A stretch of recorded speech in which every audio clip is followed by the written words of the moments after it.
a fabulous fabric from the land of the five rivers.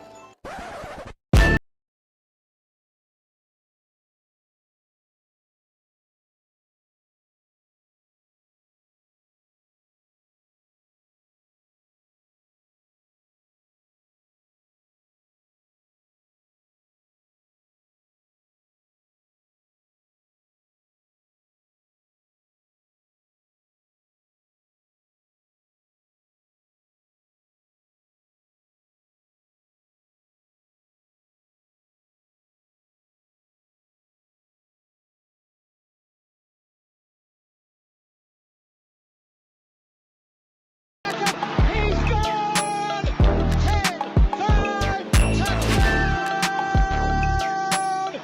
Raiders!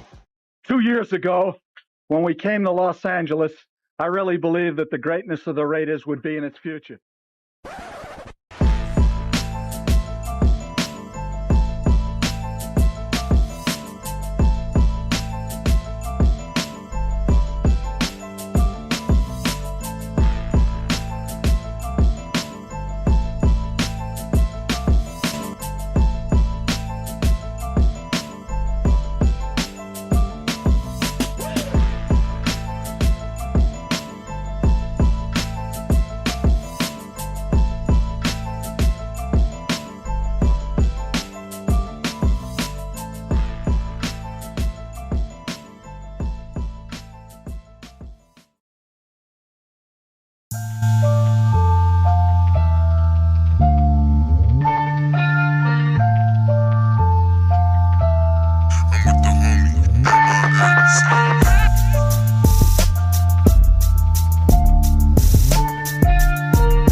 We back.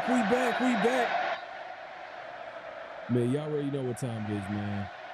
Oh, you didn't know? 50-50. Welcome to the 50-50 Show with PharoahNFL and the Severe Raider, the realest show for Raider Nation. The perpetuation of the greatness of the Raiders to take a professional football team and give it a distinct characteristic that's different from all others. Make sure to clock in, like, comment, subscribe, and hit that notification bell. Man, y'all already know what time it is, man. It's the 50-50 Show with my guy, the Severe Raider, obviously myself, PharoahNFL. We are going live on both our channels. So like we like to say, always on this channel, man. But clock in if you haven't already, man. This first time joining us, definitely subscribe to both channels. Hit the like button, hit the subscribe button, hit that notification bell for everybody watching. We got another edition of the off season. You know what I mean, of the 50-50 Show off season edition. We got a few things to talk about. Obviously, there's there's a little bit of debate, some talk. A popular topic is obviously Ashton Jeanty. Especially on this channel. I mean, especially me, Severe. We've had our conversations about Ashton Jeanty and if he's a guy that is living up to that number 6 overall pick. Time will tell. But then we'll get into a comparison that was thrown out there, which I think we'll get into it. We'll think it's a little extreme comparison.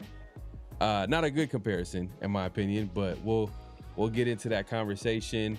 Obviously, ESPN continues to rate, to come out with top 10 lists, and the reason why we're bringing it up and making it a conversation, we know this is not an ESPN show.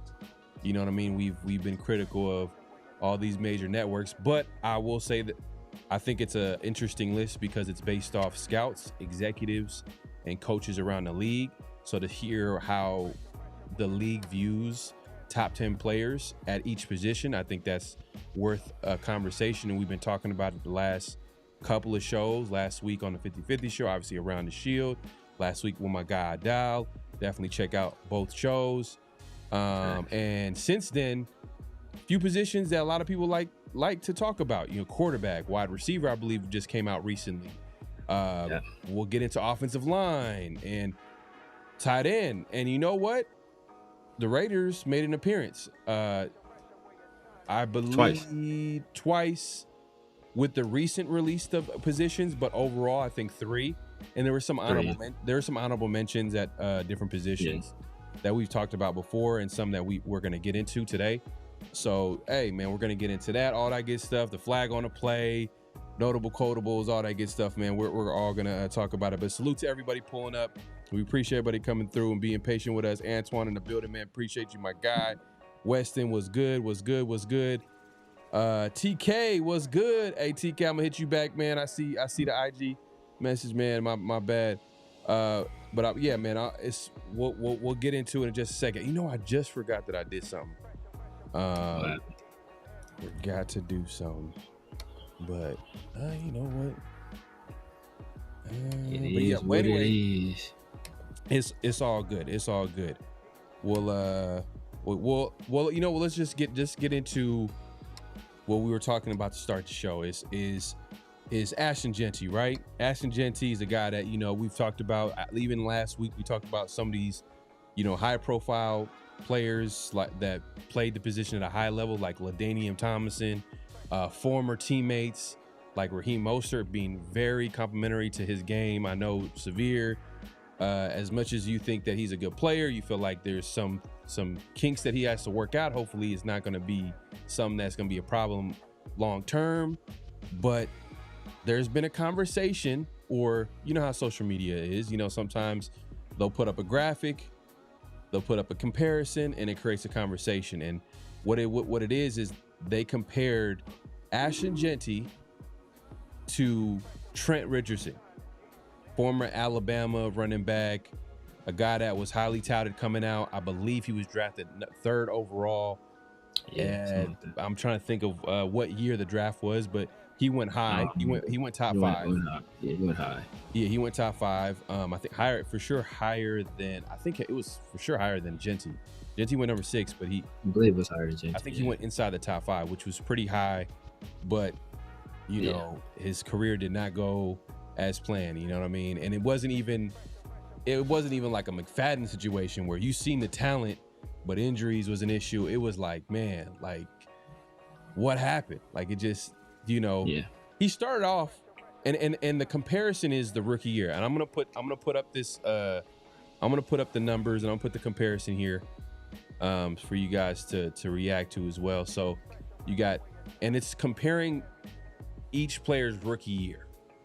Now for me, this is like worst case scenario, and I don't even think Trent Richardson had a terrible year. When you but the thing is, it's similar to Ashton Jeanty's year, but the thing is that like what it does is it makes people think about Trent Richardson's career, and then people will be like, is Ashton Jeanty gonna head into that like lane, or into that, you know, is he gonna have that type of career? You know, I think that it's too soon to tell that. Like, I think that, you know, just judging from like the players around the league, his peers, guys who play the position at a high level, to me, you know, watching him as a Raider, I think there's something there. I think it's way too soon to be throwing these types of comparisons. And people know what they're doing when they do stuff like this, is basically implying like, hey, You know, like he could be a Trent Richardson. But you can see, like, look at similar rush attempts, 267, 266. Rush yards, damn near the same, a 25-yard difference. Rushing touchdowns, 11 rushing touchdowns to Jeanty's 5, but, you know, Jeanty had 10 overall to his Richardson's 12. And then, you know, 51 receptions, 367. Jeanty, similar there, and 55, 346. So people are kind of like, hey, look, maybe Jeanty could be this type of player, but like, man, I think there's something there. And then, you know, I'm excited to see what a guy like Kubiak is going to do in this offense. I want to see with the infusion of good coaching and some talent to the offensive line at key positions, and hopefully some growth at certain positions. You know, JPJ, stay healthy, stay consistent. You know, Linderbaum, all pro at center. Colt Miller, the Mr. Consistent, can he get back to that, you know, because he was hurt last year? You know, those guard spots, just, at the end of the day, chemistry can cover up some stuff on the offensive line. Like, if guys can play well together, not every position got to be all pro. They got to just figure out a way to put the best 5 out there in terms of, like, all right, these are guys that they believe in, now play well together. And the only way they can do that is by playing, you know, by being out there. You know what I mean? So that's going to be a big part of the success of the Raiders offensively and running the football, because that's going to be their identity. We all can see where they're going with their offense, especially early on with Clint Kubiak and what we've seen from him in his offense in Seattle and all that good stuff. But looking at this, to me, I think this is just trying to stir up the pot, right? You know what I mean? I like, come on, man. Like, I'm not going to take it this far. I'm not going to say Ashton Jeanty's Trent Richardson. Is it similar rookie years? Yes. Was it a bad rookie year? No. But when people do this, they're trying to say that, oh, Ashton Jeanty is going to be another Trent Richardson indirectly, in my opinion. But what was your take on it, Severe? I mean, I think this is not the first time I've seen this comparison. I saw this comparison when they was entering the draft. There were people that were, making this comparison just in terms of their build, their kind of their play style, the physicality. So I saw it before then, and I was just like, I pray to God that's not the case. But when you look at the numbers, it's very similar numbers. Trent Richardson, he had a better offensive line. He had Alex Mack on the offensive line. He had another guy, was it Mitchell Schwartz? He had another guy that was really good on the offensive line too. So he had at least two really good offensive linemen his rookie year. I think he also had underwent knee surgery though that offseason, so he missed the entire training camp and the entire preseason, I believe, if I'm not incorrect. And then, he went out there and he put up a solid rookie season. Not what you expect out of a guy you're picking third overall, though.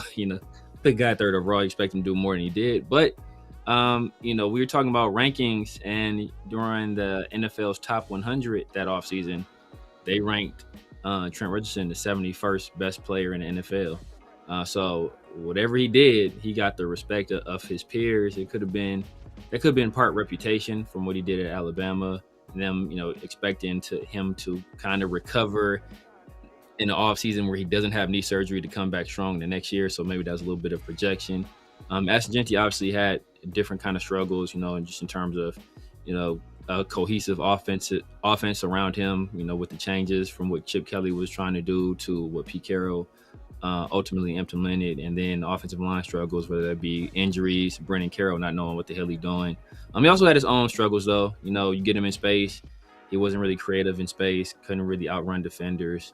He wasn't the playmaker you were hoping he would be on a consistent basis. He had some really big highs, and he had some really bad lows. So the thing with Jeanty is that you hope in year 2 he kind of gets it together, better coaching staff, a little bit more consistency, a little more security around him. You kind of hope that allows him to get just a comfort level that he never really quite got that rookie year. Yeah. And my guy, Central Coast, just a second here. He had 1 year his rookie year behind the worst O-line. I think if ever grace a football field, I think he showed enough not to be a bust, but not enough to be worth the 6th pick. But this year will be a tell-all. I agree with that. We'll see. I will say this.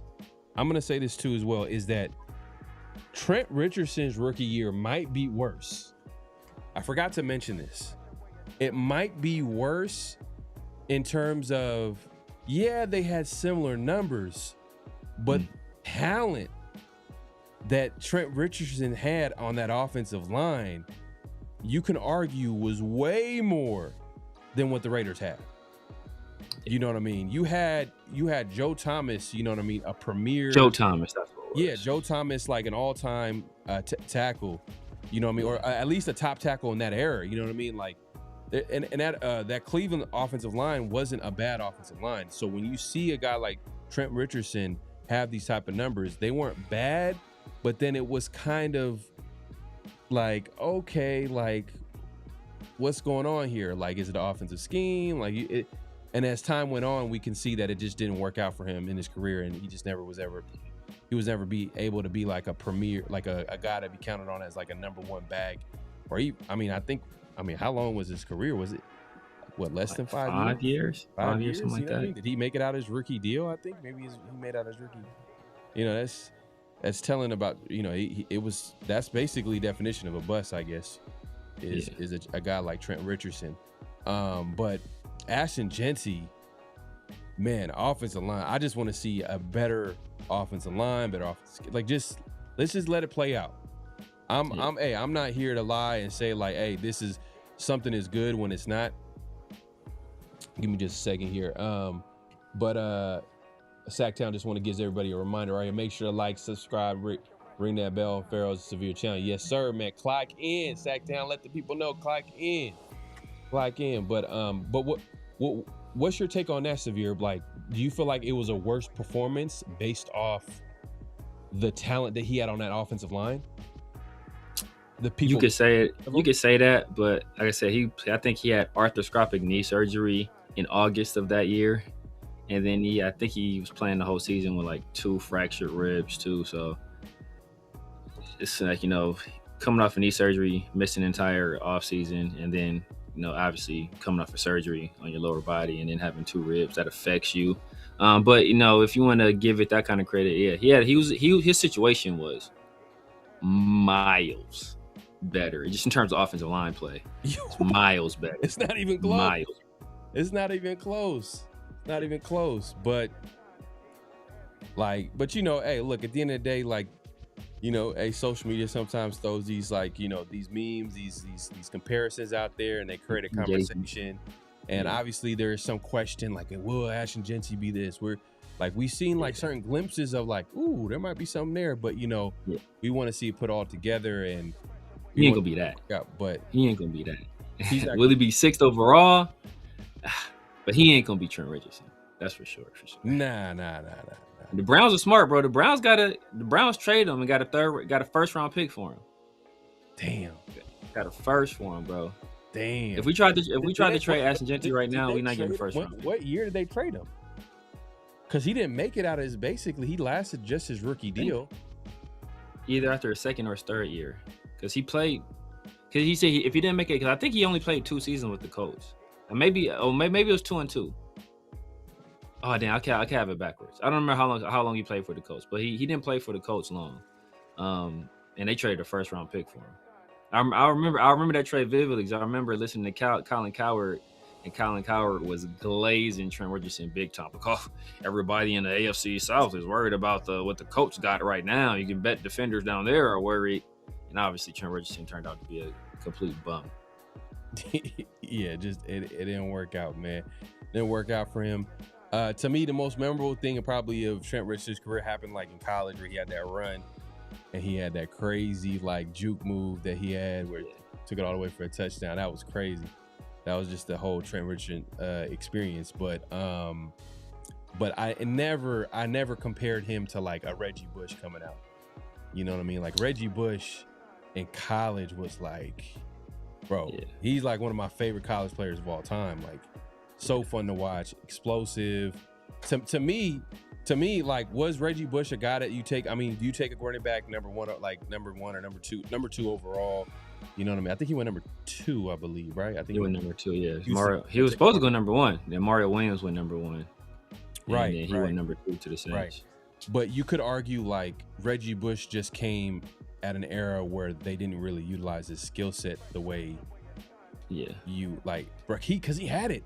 It's like when I was watching, I'm like, bro, this is Reggie. When I was watching him play, like he had it.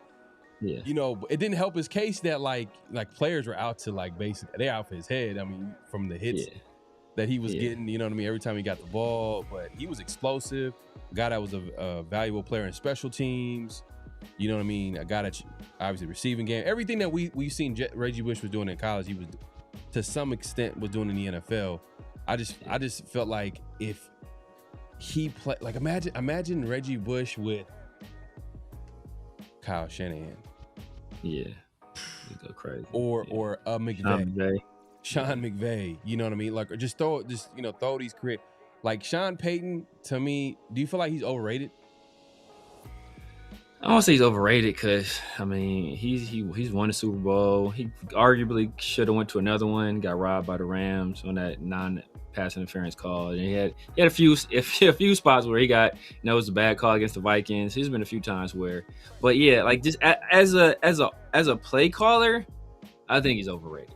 As a play caller, I think he's overrated. Yeah. But as a head coach that knows kind of how to put a team together and build a culture and stuff like that, I think he's doing a good job with that. You see where Denver's at. They won the AFC West last year, probably on pace to compete to win it again this year. And that's with Bo Nix, who I don't feel is that good of a quarterback, and that's without having a great running game. You feel me? So, you know, he's been able to make it work. Yeah. No, facts. If you haven't already, make sure to clock in, hit that like button, hit that subscribe, and hit that notification bell. Yeah, man. When I seen that graphic, I was like, come on, man. Like, they're reaching a little bit with this one, but you know, especially because it's a lot of context. It's like, all right, you're comparing rookie years. You're basically, in some ways, indirectly kind of comparing one guy's career to one guy's 1 year. Yeah. Because that's the reason why they bring it up. That's what people automatically, when they see a player, especially that's come and gone, they're gonna think about their whole career. Yeah, they're gonna see the 1 year stats, but then they're gonna, when they see a Trent Richardson, they're gonna think about like, oh, what happened to Richard? Oh, he was a bust. Yeah. Oh, he's getting compared to Jeanty, who only played 1 year in the league. What are you trying to say? Indirectly, like, oh, he's a bust. Come on, bro.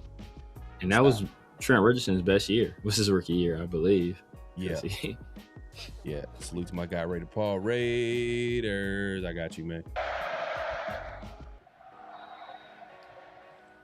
DC says, question, is the receivers Tucker, Naylor, Besh, who finna step up? Bowers gonna get this for sure if Cousins start because he loves his tight ends. First of all, number one option, definitely Bowers, without a doubt. Bowers is gonna be the JSN of this offense. Yeah. Do they play different positions? Yes. I'm not comparing the positions. I'm just saying as far as like targets, usage, where the ball is going to be going to, where Cousins is probably going to look to most of the time. Fernando, where is he going to look? He's going to be looking at Bowers every play. Or they're going to try to build an offense where, like, to create mismatches, to maybe get some other guys open because Bowers is taking up some coverage or getting some attention. Whatever the case may be, I think Bowers is going to be the number one guy first and foremost. After that, my guess is a Naylor. The guy that they kind of went out and paid for, not something lucrative, but enough where it's like, okay, you're the highest paid receiver on the roster. Now, you could argue it's between him and Tucker as the guy, like the number two option on offense. And some might argue, be like, well, the number two option is Jeanty. Bowers. And then Jeanty. Because Jeanty, God have mercy on our souls. and it's no shot to Jeanty. I think Jeanty could be a good receiving back. He's a good receiving back. But if your number two receiving option is a running back, that is pretty disgusting. That's an ugly offense.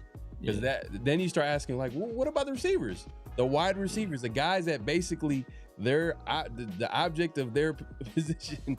The whole point of their position is to basically get open downfield and be an option for the receiver for their quarterback to catch a football. And the fact that we're not bringing them up as a number two option in the passing game is pretty ugly. But But I'm gonna say Naylor. I'm gonna throw in Naylor. I think Naylor's gonna be a guy that steps up, and then probably Tucker, Besh, Thornton, and then some people are throwing in that the rookie Benson into the mix, but it's hard for me to like project that because it's like it's a rookie. He's gonna have to show out like crazy in training camp. And even then, it's kind of going to be like probably a slow transition for him to get on the field and start taking away snaps from guys that probably were drafted ahead of him, like a Besh and the Thornton, and then eventually, that's a great journey for him to do that. But I don't know right off the bat he's going to do what Thornton did and get like a scholarship position at wide receiver. I doubt it. What the hell? Bro, hey, that's something that we, like, a lot of people don't talk about last year because everybody's trying to just forget about what happened last year. But now that we've seen it, it's come and gone. Dante Thornton had no business starting on the outside. And yeah, it was, and I think we kind of knew that because I think they got nervous right before the season and tried to sign Amari Cooper. And Amari Cooper was like, yeah, I'm about to retire. I'm just, I ain't trying to do this. Hey, he dodged the bullet. He dodged the bullet. But what's your take on the receiver, the options on offense? I mean, Bowers is a given, but who would you say is after Bowers? Yeah, obviously Bowers number one. He gonna probably play in the slot, in line, and on the outside too. So he's technically the number one guy. Number two, I don't know, Kubiak, every time he gets an opportunity, he has nice things to say about Tucker, man. So I think Tucker might have like a sneaky good season. He had 700 yards last year. I could see him doing like 900, 950, something like that. That wouldn't surprise me at all. Naylor, obviously, like you said. Wow. You're getting Trey Tucker 800, 900 yards next season? He did 700 last year. If he did 700 last year, I can see a 800, 900 yard season. I can see that. Oh, wow. I'm just letting y'all know that's the highest praise that I've ever heard Severe say about Trey Tucker right there. It's the highest. That praise was so high that Trey Tucker can't even reach it. But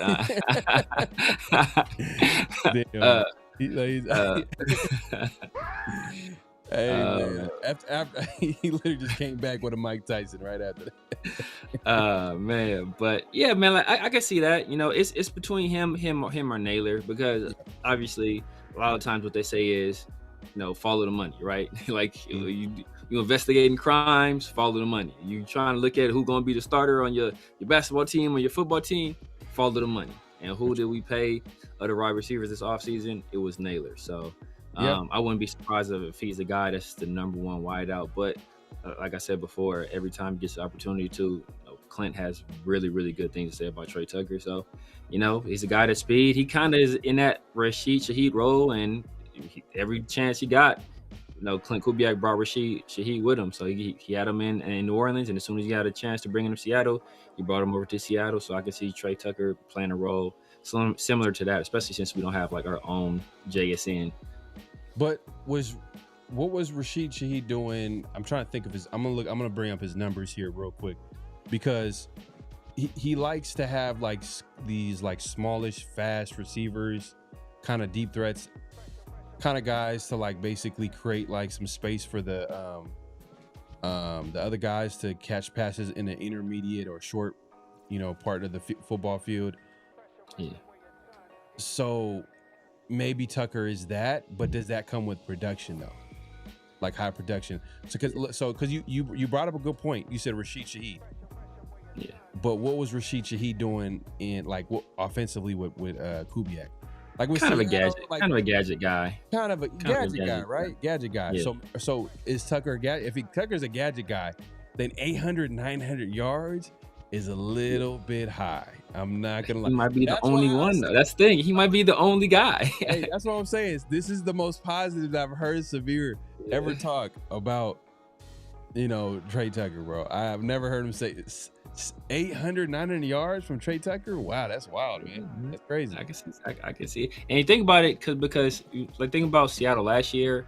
Like Rashid Shaheed was a gadget guy, but he was the third guy. Obviously, in this offense, we obviously expect the target share for Bowers, the target share for Bowers to be much the same as JSN, right? Yeah. But who's that second guy? Because Seattle had Cooper Kupp, so they had like a legit number 2 type receiver. Like we don't have that. So is that going to be Mayer? Is that going to be, Besh? I doubt it, right? So I think even though he was a gadget guy, if Rashid Shaheed was in this kind of system, he might have been a guy that got the second most targets in the passing offense. And if you give a guy like that, with Trey Tucker's his speed, his explosiveness, that many bites at the apple, I think he has the opportunity to produce.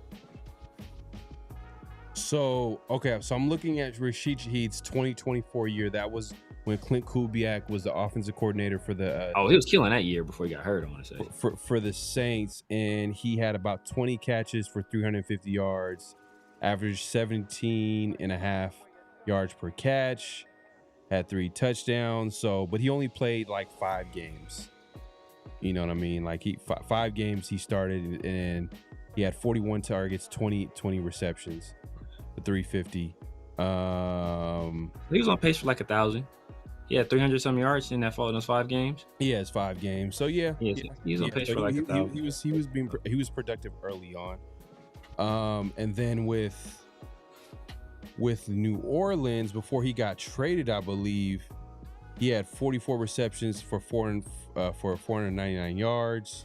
That's not with Clint Kubiak though, but when Seattle traded for him, he got about 15 receptions, 188 yards. So that's not like a huge point. He was a number 3 guy. I guess that's Trey Tucker-ish. That's Trey Tucker.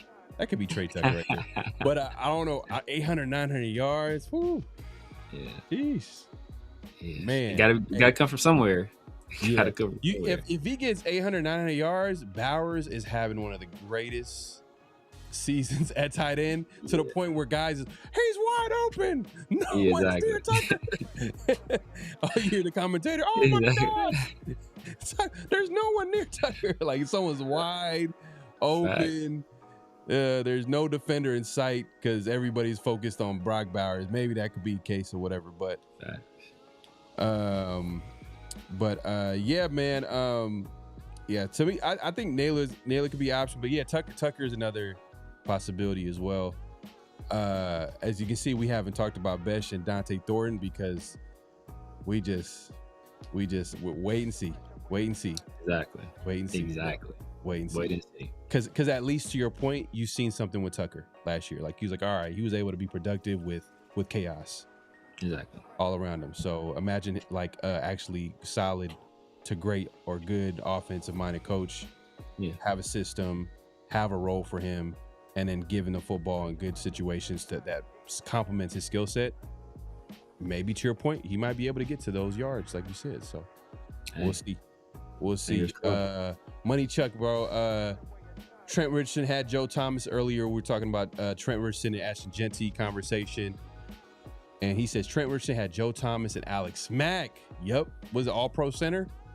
All-pro, Pro Bowler center? Alex Mack, I think he played center. Were line healthy. Jeanty had who? Yeah. Hey, man. But who was Alex Mack? But that's the what we don't put in context. Who was Alex Mack in 2000? What's that? 2012, 2013? Like, who was he back then? Was he Pro Bowl center Alex Mack at that time? Was he already that level? I don't remember when he got drafted. He was a 2nd round pick if I recall correctly.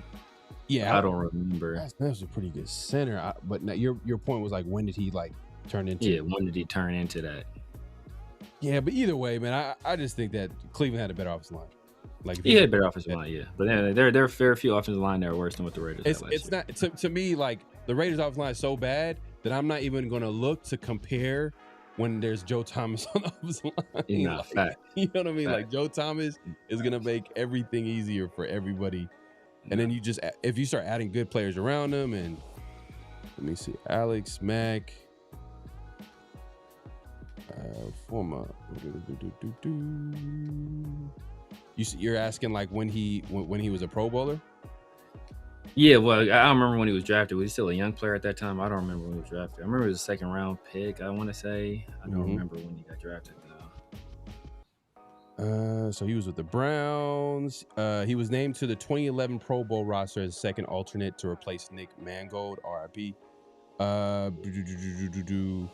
Yeah. So 2011.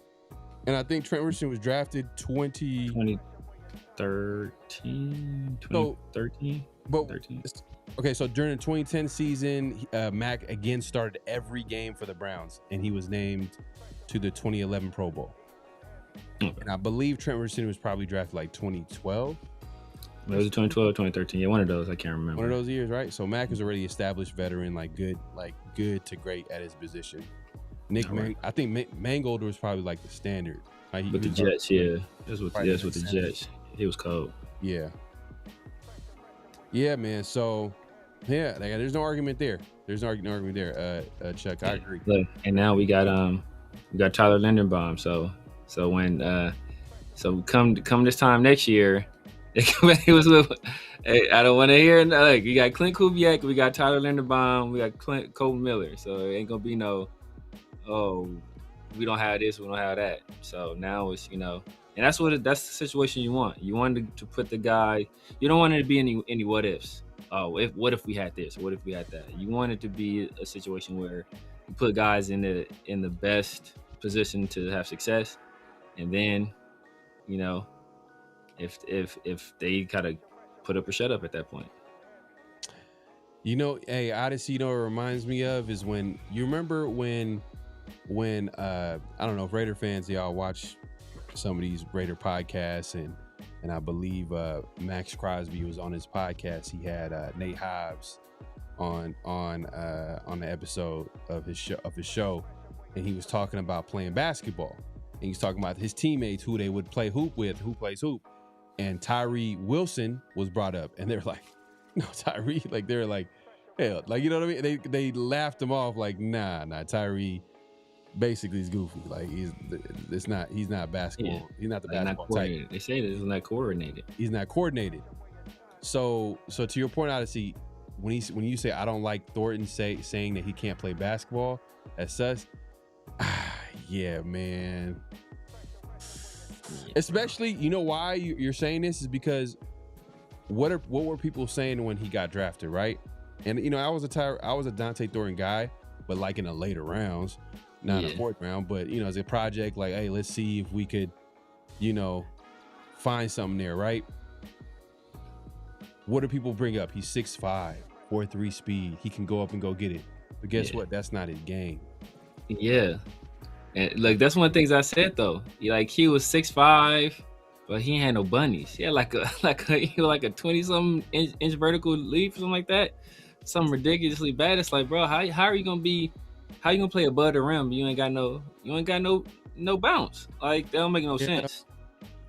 Yeah, nah, facts. 100%, 100% agree, man. I think, and basketball, like, what basketball kind of teaches you a little bit is like body positioning, like being able to like box out. You know what I mean? That translates, I think, when you're talking about receivers who are trying to go up and get it. Like, think about some of the players that play two sports.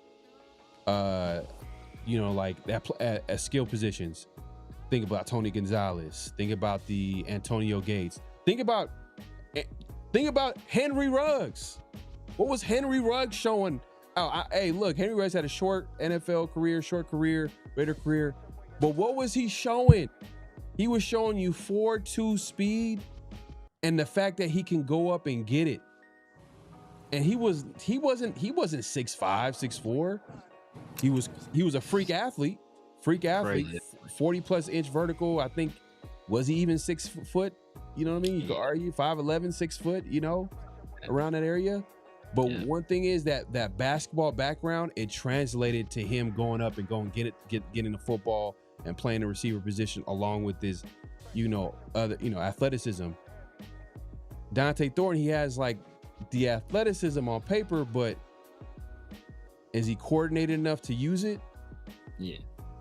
I don't see it. I don't know. It remains to be seen. But maybe I haven't seen there's it a yet. way to use him, but it's not the way that you think. That I don't think it's the way that people think that. You know, you can't talk about his height no more. You can't be like, he got 6'5", 9". He's one of those guys that you probably gonna throw like one of those drags.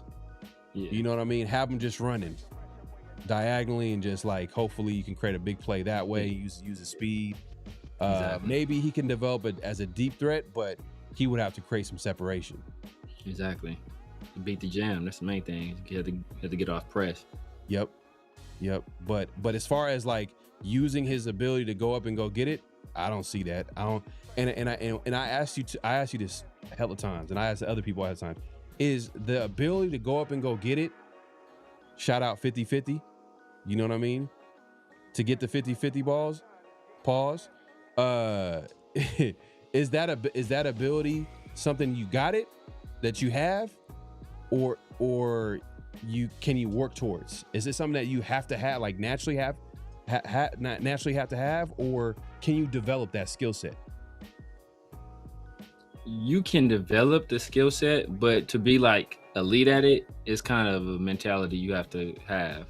And that's why basketball players generally do it so well, because basketball is a game that's played with verticality, rebounding. You're always jumping, trying to intercept passes, trying to block shots, trying to layups, dunks. Like, it's played above the rim. So you're used to that mentality of, hey, I see ball in the air. I can't push a guy to grab the ball. I have to use my body position and my two hands to go up and get the ball. So like it builds that in guys. That's why Randy Moss, we talked about players like Randy Moss was a really good basketball player. It's another guy, who had a basketball background. So that's why basketball translates so well, just because the movement skills you have to have, like I said, the verticality of it, like playing in the air, going up, getting the ball with other people trying to get it as well. Like it builds all of that stuff in you. So like you're constantly being trained. If you have to learn that stuff, I think you can learn it, but it's never going to be at the level of a guy that's been doing it. Right. That's honed it for so many years. Right. Yeah, I agree, man. But I just think that like the expectations for Thornton is going to be different, and the way he's used is not how people. I think that needs to change.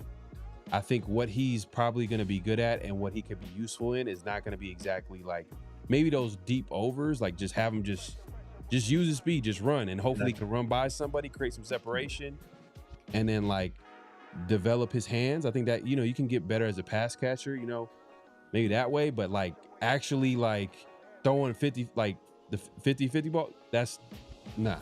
And that sucks too, because you got like a guy like Mendoza who loves to do that, by the way. Yeah. He likes to throw it up there for his receivers to go get. Yeah. And apparently, if you think about it, do we have anybody out there? Bowers? That's wide receiver. I don't know if we have a receiver that can go up and go get it. I'm trying to think. Maybe Besh. I'm just going, but because look, look, separation is not the name of his game, right? No. So maybe he can be physical and then try to, maybe he could develop. We got to see it though. We have to see it. That's got to be an Anquan Bolden. That's what he got to be. He got to be just bully ball. I'm catching everything that's near me. Like, I'm being super physical with you. Like, that's got to be his game. Like, he ain't gonna play above the rim either. He ain't gonna get a whole bunch of separation. Gotta be really, really physical. Have strong hands. Yeah, man. Oh, Ja Rader is saying he says Thornton has no footwork. He's not twitchy. Man, look, I think there is some athleticism there. It's just not coordinated. I don't know if it's coordinated enough for him to be, but I'm not throwing the book at Thornton. I'm gonna give him a chance. Like, come on, like, it's just rookie year. There's so much chaos. He was a project to begin with. I think the expectations, we seen it coming. Like, we're like, hey, what's gonna happen, right? It's like you have like a 4th round project receiver starting at outside receiver. He's going to struggle, and then everybody's gonna be like, oh man, he's disgusting, he's terrible, whatever. This case, it's like it sucks for Thornton, but it was kind of like a lose-lose type of situation. Like, everybody knew that he needed some time to develop. So hopefully he had a great offseason and he could contribute in some way this year. But we'll see. It's a different coaching staff too as well. So he's going to have to prove. So if he's able to prove to this coaching staff like he's worth a guy to keep around and be part of the offense, that says a lot about him and his work ethic. Yeah, right. Yeah, man. I was going through. So I had cut up like a lot of shorts that I just never used last year, and just looking at some of the stuff we were saying about the team, like it was super accurate, bro. Super accurate. Like in the off season, like we called everything. Like we called just about everything, and like it all basically played out very similar to I think we both thought the offense wouldn't be as bad as it was. But we both was like, yeah, it could be pretty disgusting. Like we both had some reservations about things. So the way it played out, it kind of fit into what we saw, especially after the preseason. We was like, look, man, this is all bad. So I was hoping this year, obviously we have a better offensive coach, a better scheme, a little more veteran talent, hopefully a fully healthy Brock Bowers, a really good center, hopefully offensive line stays healthy, and that puts us on the plane that we weren't at last year. Because even last year, if we had ideal health along the offensive line, I don't think this was a team that was going to be really that good offensively.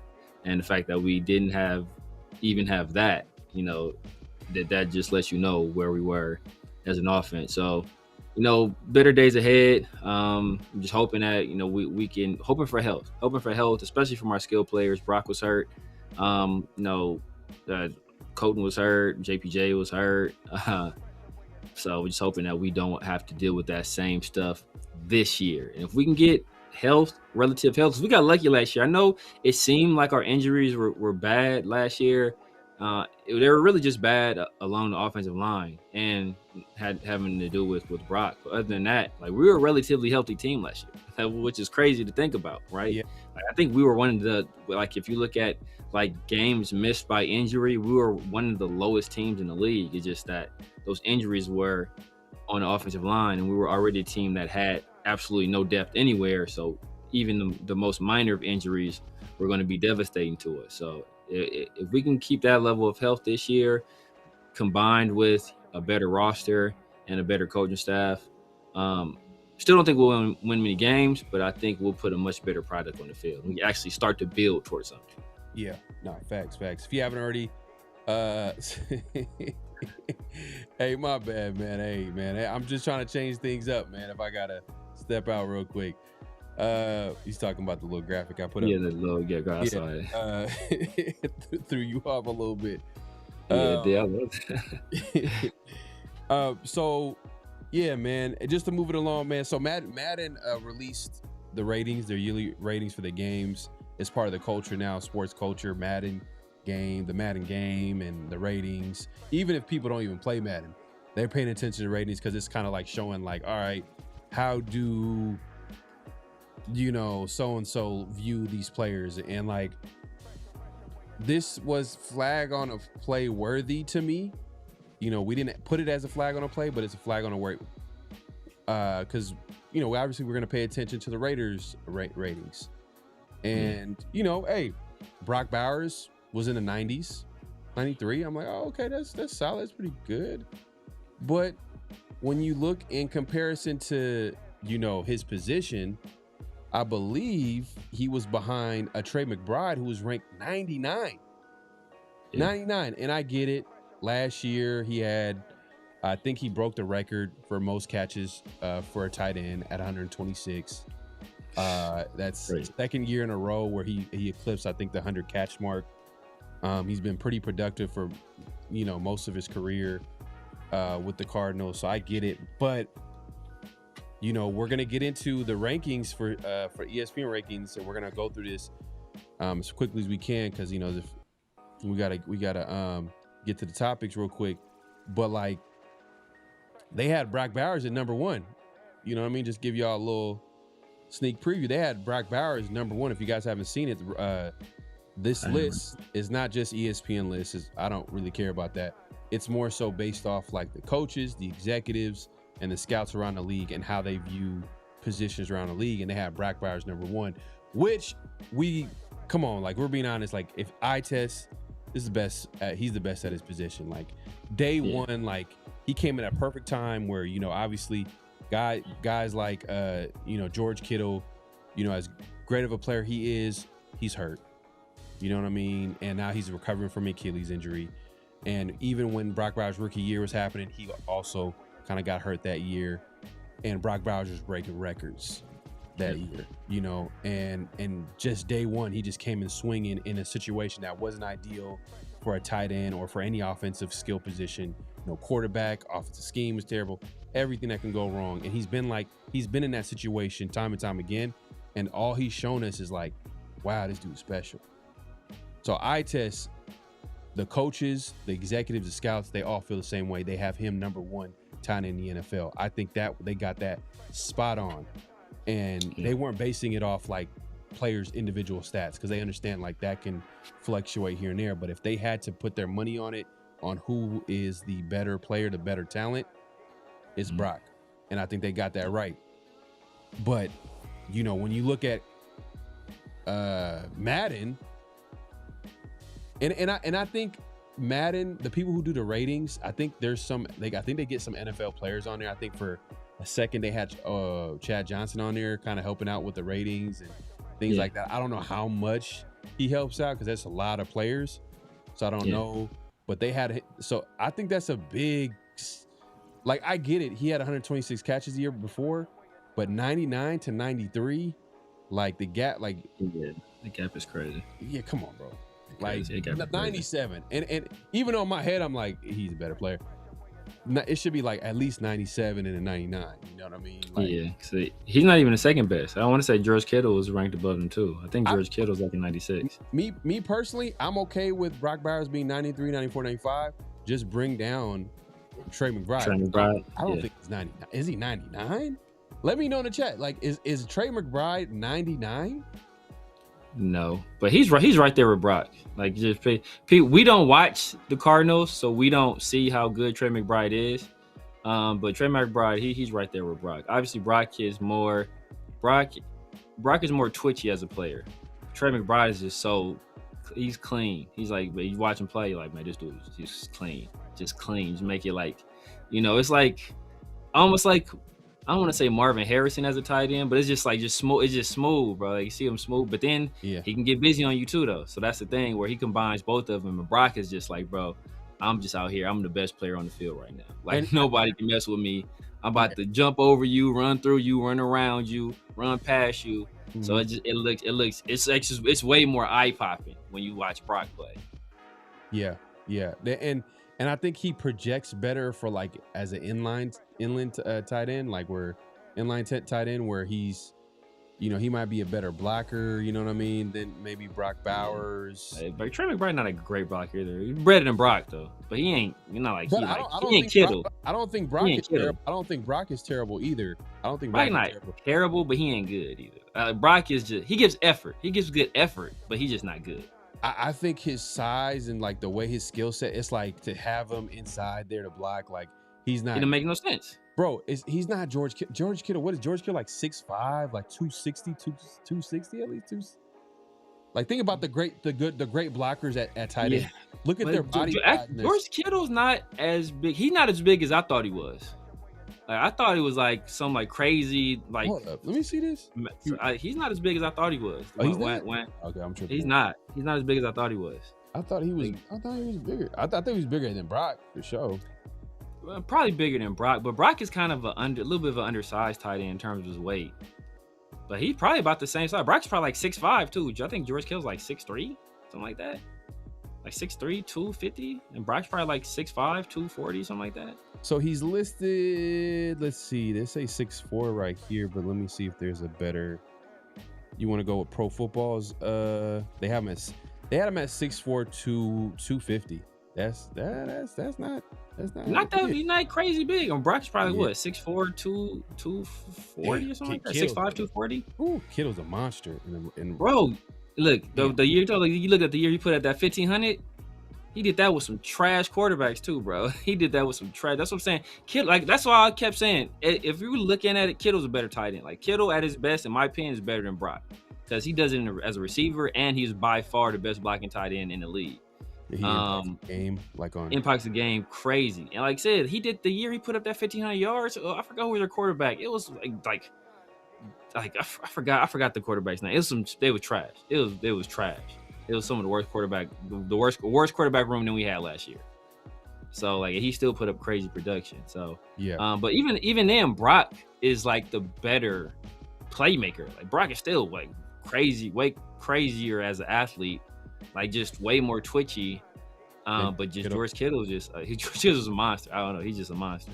It's just overall, like he's a threat in the receiving game. I would say I would still give Brock the edge there, like you're saying. Oh yeah, I'll give Brock the edge. But like even ever in his career, like if you just put Brock's just skill set, you could just see it. Like, oh wow, like if you put him with it. Look what he's doing with like average coaches and average players. Like imagine just giving him above average anywhere else, like maybe a quarterback or play caller. Yeah. It's like, oh, this dude's gonna like have a crazy season just because this might be the year. This might be the year. But blocking, yeah. Do you think it could get better, or is that's just gonna be his game? He's just gonna be get better, but Antonio, then I don't think they're gonna have him do it a lot. That's the thing. I don't think they'll have him do it a lot. Yeah, because like you don't waste I ain't about to waste my Ferrari. Running errands. Bro. This is not what my Ferrari is for. It's my Ferrari. It might happen for him when there's more weapons on offense. Yeah, maybe. Yeah, maybe. But even then though, bro. Look, Brock is. If I'm sending Brock on a route every time, it's like unless I'm using him as a decoy or something like that. Well, if they're running 12 personnel. Yeah. And Ashton Jeanty's running the ball, like they want to run the football. They want to be a running football team. Then he gonna have to block. Yeah, he gonna have to. He gonna have to get in the way. Just get in the way. You know what I mean? You ain't got to be George Kittle and like throw the dude straight into the ground. Like just at least find a way to be effective. Yeah, fact. But yeah, man, we appreciate everybody coming through. Make sure to click and hit that like button, hit that subscribe, hit that notification bell. My guy Ruben, man. Salute to you. Let me give you a shout out real quick, man. My guy. Appreciate the super chat. He says, does Dante development and reps take precedent over Benson? They're similar players, but Malik Oregon film looks better. Than the thing about Benson, he's gonna give special teams value. That's why, like, there's every year there's always gonna be like, I won't say every year. But like, there's always like surprise cuts, right? Every year there is, basically, for the most part. Every year, there's some years where it's like, maybe that's a bad thing too. When you don't have a surprise cut, that means like, because there ain't no talent on the team. It's like these cuts was easy as hell. You need to keep every player. You know what I mean? Every player that maybe have an ounce of talent. You got to have some tough decisions. Then be like, oh, okay, you know what? Hey, you were able to have a good training camp, but.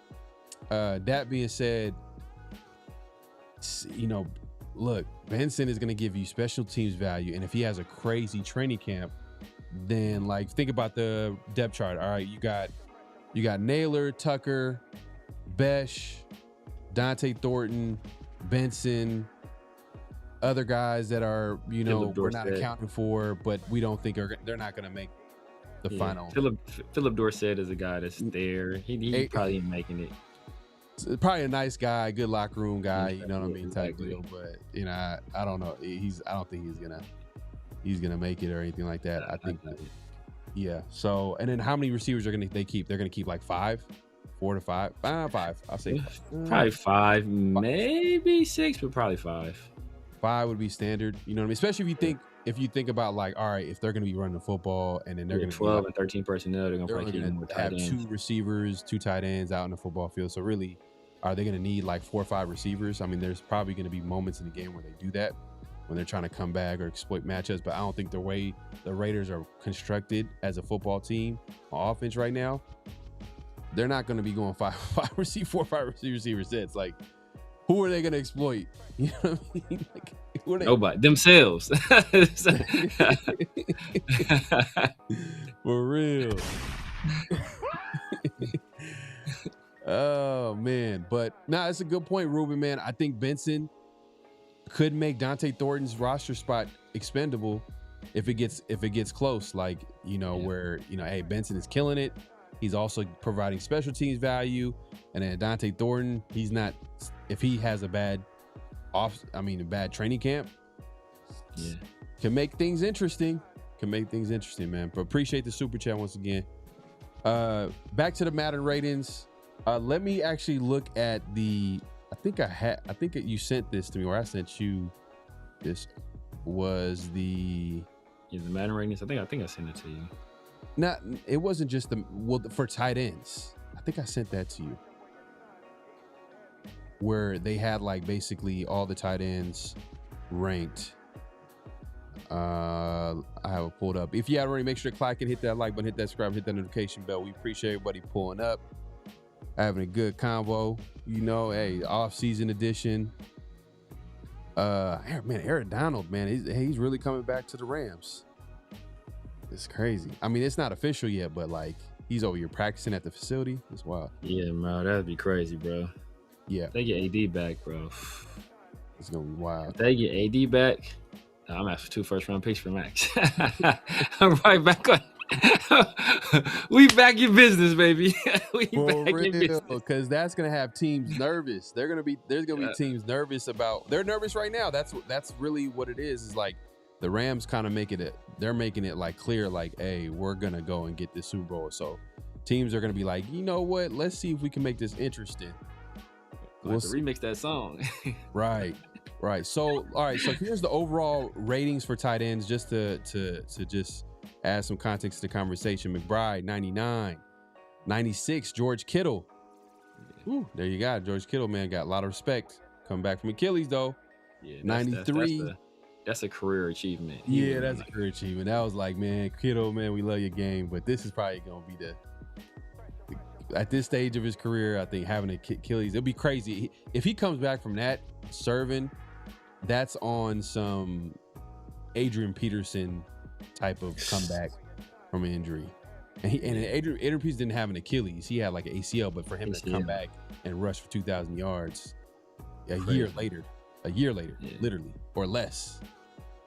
Brock Bowers was 93, third best tight end in the game. Travis Kelce, 91. Mark Andrews, 90. Dallas Goedert, 89. So that's like the overall list. I'm like, yeah, like I like this disrespect for Brock Bowers. Disrespect him. Hey, call him out his name. Hey, I want to just make him angry. Like, just give this guy extra motivation. He's already self-motivated, for him to get to this level. So, hey, this is only just icing on the cake. Like, I'd rather have the Raiders be overlooked, players be disrespected, not like personally, but just about their game, because it just gets them kind of more focused and driven to prove themselves right. You know what I mean? I just think that's just a great place to be than a place of being like complacent. Oh, we're the best and like we're comfortable. Ain't no one gonna like. Nah, I want the players on the Raiders football team to be overlooked and they have something to prove, have a chip on their shoulder. Especially when you talk about talented players like him, like, come on. Right. So we'll see. We'll see if these ratings usually I feel like Madden does this on purpose too, just to create conversations, and it keeps them to have, people talking about them anyways. But yeah, that's pretty much the Madden ratings. I mean, I think Max, did he get like a 90? He was like somewhere in 96, 97. He was 97. I forgot. One year they had him like 98, 99. I think he was pretty high. Yeah, I don't think he's ever been 99, but they had him like right on like the 98? cusp. Like 98? Like gave him his football jersey? Yeah. Man, I don't think he's ever been 99. Just for shits and giggles, we could look at the Raiders wide receiver ratings. Oh my god. That's a train wreck. That'd be a train wreck. I got everybody right here. So okay. Max is our highest, is 97. Brock is 93. Colton is 91. Then it's a big drop to Ashton Jeanty at 83. Then Jeremy Chin's at 82. Okay. And then our true best player, which this is the most disrespectful rating we have, AJ Cole is a 79. That is a slap in the face. That is disrespect. Hey, look at this. Trey Tucker, 78. 78. Wow. Okay. I think they didn't want to make it too low. You know what I mean? Like it's kind of sad. 78 is actually not good for like a starting receiver, maybe for a rookie coming in. But like we talking about that was last year. Let me see. That was last year. I'm tripping. Okay. Okay. AI joints messing me up. So so it is still 97 for Max, 93 for Brock. Then it's Tyler Linderbaum. Then Colton Miller at 91. Then Tyler Linderbaum is the next guy at where I lost. He's the next guy at so I'm looking 87. Teron Johnson 84. Ashton Jeanty 83. Jeremy Chin 82. Quay Walker 80. AJ Cole still 79. Jackson Carter Johnson 78. Raider. according to this website that I'm looking at. Oh, this EA's website. And they got Raheem Mostert still on the team. That's crazy. Yeah, N'Kobe Dean 78. Trey Tucker 78. Jalen Naylor 77. Okay, getting some love. They getting some love. Damn. Jack Besha 72. A strong 72. Strong 72. How about Dante 72. But who? Dante Thornton. Dante Thornton is a very, very powerful 68. Tell a girl 68 and I owe you one. That's wild. Oh my God. He's the same rating as Dylan Laube. Yeah. But hey, look, a lot of this is subject to change. I think they update the rating as the season goes along. It's not the end all be all. Obviously, it's just a projection. And like, you know, this is disgusting, bro. But it's just another way. It's just another version or a way of telling you, like, hey, look, the Raiders, they need some talent at certain positions. I don't think it's going to be the end of the world. Like, I feel like the Raiders can probably find ways to be decent if they, but in order for that to happen, Brock has to be on point, offensive line got to be on point, and the running game has to be on point for you to have that lack of talent at the receiver position. But like, if they can find role playing receivers, they could make it work. You know what I mean? If Tucker can be a deep threat, if Naylor can be a guy that can get open when Brock Bowers is taking attention, you know what I mean? Hey, it can work. Yeah. You know, and guys like Michael Mayer steps up too as well, kind of like, you know, becoming another option in offense. It can work. It's just that, like I said, offensive line got to be on point. The running game got to be on point. The play calling got to be on point. The defense got to be on point. You see where I'm going with this? Like, there's little room for error when you sometimes have less talent in certain positions. So it is what it is. But yeah, that's pretty much it about the Madden ratings, man. It is what it is. But let's get into oh yeah, the Raiders, I guess, are holding 5 open practices to start in August. That's pretty cool. For a second, I was juiced a little bit. I thought I seen something saying that they're gonna have training camp. They always do this every year, always pump faking, saying that they're gonna have training camp in Santa Cruz, Northern California, but yeah, obviously it didn't happen. They need to do it, bro. They need to find a location. I think that's gonna be dope. I think that'd be dope. But I don't know why. I don't think, for whatever reason, they don't want to do it. I guess because, you know, they have state-of-the-art facilities, so I'm sure like coaches and the team don't really. But I feel like there's some value in going to a different location and having players kind of like just lock in and not have any distractions. You know what I mean? Just like kind of just being in a way. But I've always thought that was like a cool little thing. I mean, you know, I would wonder. It would probably be a good question to ask, like, you know, former players that like played for the Raiders and how how was it when you went to Napa and, like, you know, had those training camps? Like, do you feel like that was like a good experience and things like that? For the most part, I've heard good things, but it'd be interesting to hear their take on it, especially because Vegas, that heat is crazy. Like they're trying. It's always as much as they have access to all these facilities, it just kind of like the heat kind of throws them off a little bit, I think. Yeah, man. Mark Davis like, we got McDonald's at home. Yeah. You know what I mean? Yeah. Mark Davis like, for real. We got McDonald's at home. Like, I'm about to what? Set up a training camp, bro. Yeah. Look, I just paid for one of the best training facilities in all of the NFL. You know, like we can do the outside stuff outside, and if it gets too hot, we got the indoor stuff we can get popping too. We got one of the best weight rooms in the league, great training staff. Like, look, we got everything we need right here. So there's a benefit, you know, because like there's a team bonding element when you go to an offsite and do your training camp there. But he's like, bro, a lot of these dudes ain't gonna be on the team, bro. I ain't worried about them. He's like, I'm not about to pay for these dudes to get a trip. Maybe it's a possibility. Hey, would you go to trip? Because I know they have one of the 5 open practices. I think is going to be like at Allegiant Stadium. Yeah. So did you go last year? Nah, I've never went. You haven't gone. Maybe 805 went. That's when he first. 805 went. Okay, shout out to 805, my guy. Yeah, he went. Yeah, so yeah, possibly. I mean, I think the one that would be open. Well, when they say open to the public, is there like a limit to how many people can go, or is it like? Because I know Allegiant Stadium, I think that's pretty easier. Yeah, everybody probably be able to get in. Right. Because all the other ones are like 7:30 in the morning. Like I mean, Raider fans are diehard, so I'm pretty sure there'll be a lot of people there. But last year, people were able to register and get tickets and stuff. I don't know if they're doing the same thing this year or not. Yeah, they would never do this. But imagine like having fans come through for like a joint practice. Oh yeah, never. They'll never do it though. Yeah, they would never do it. But it would be clean. That'll be clean. Not this year though, because we're doing the Texans. I don't want to see that. I don't want to see that. I feel like the joint practices are very strategic. Yeah, for sure. Ahead of time, okay, we're not going to do this on this day. We're going to be practicing this.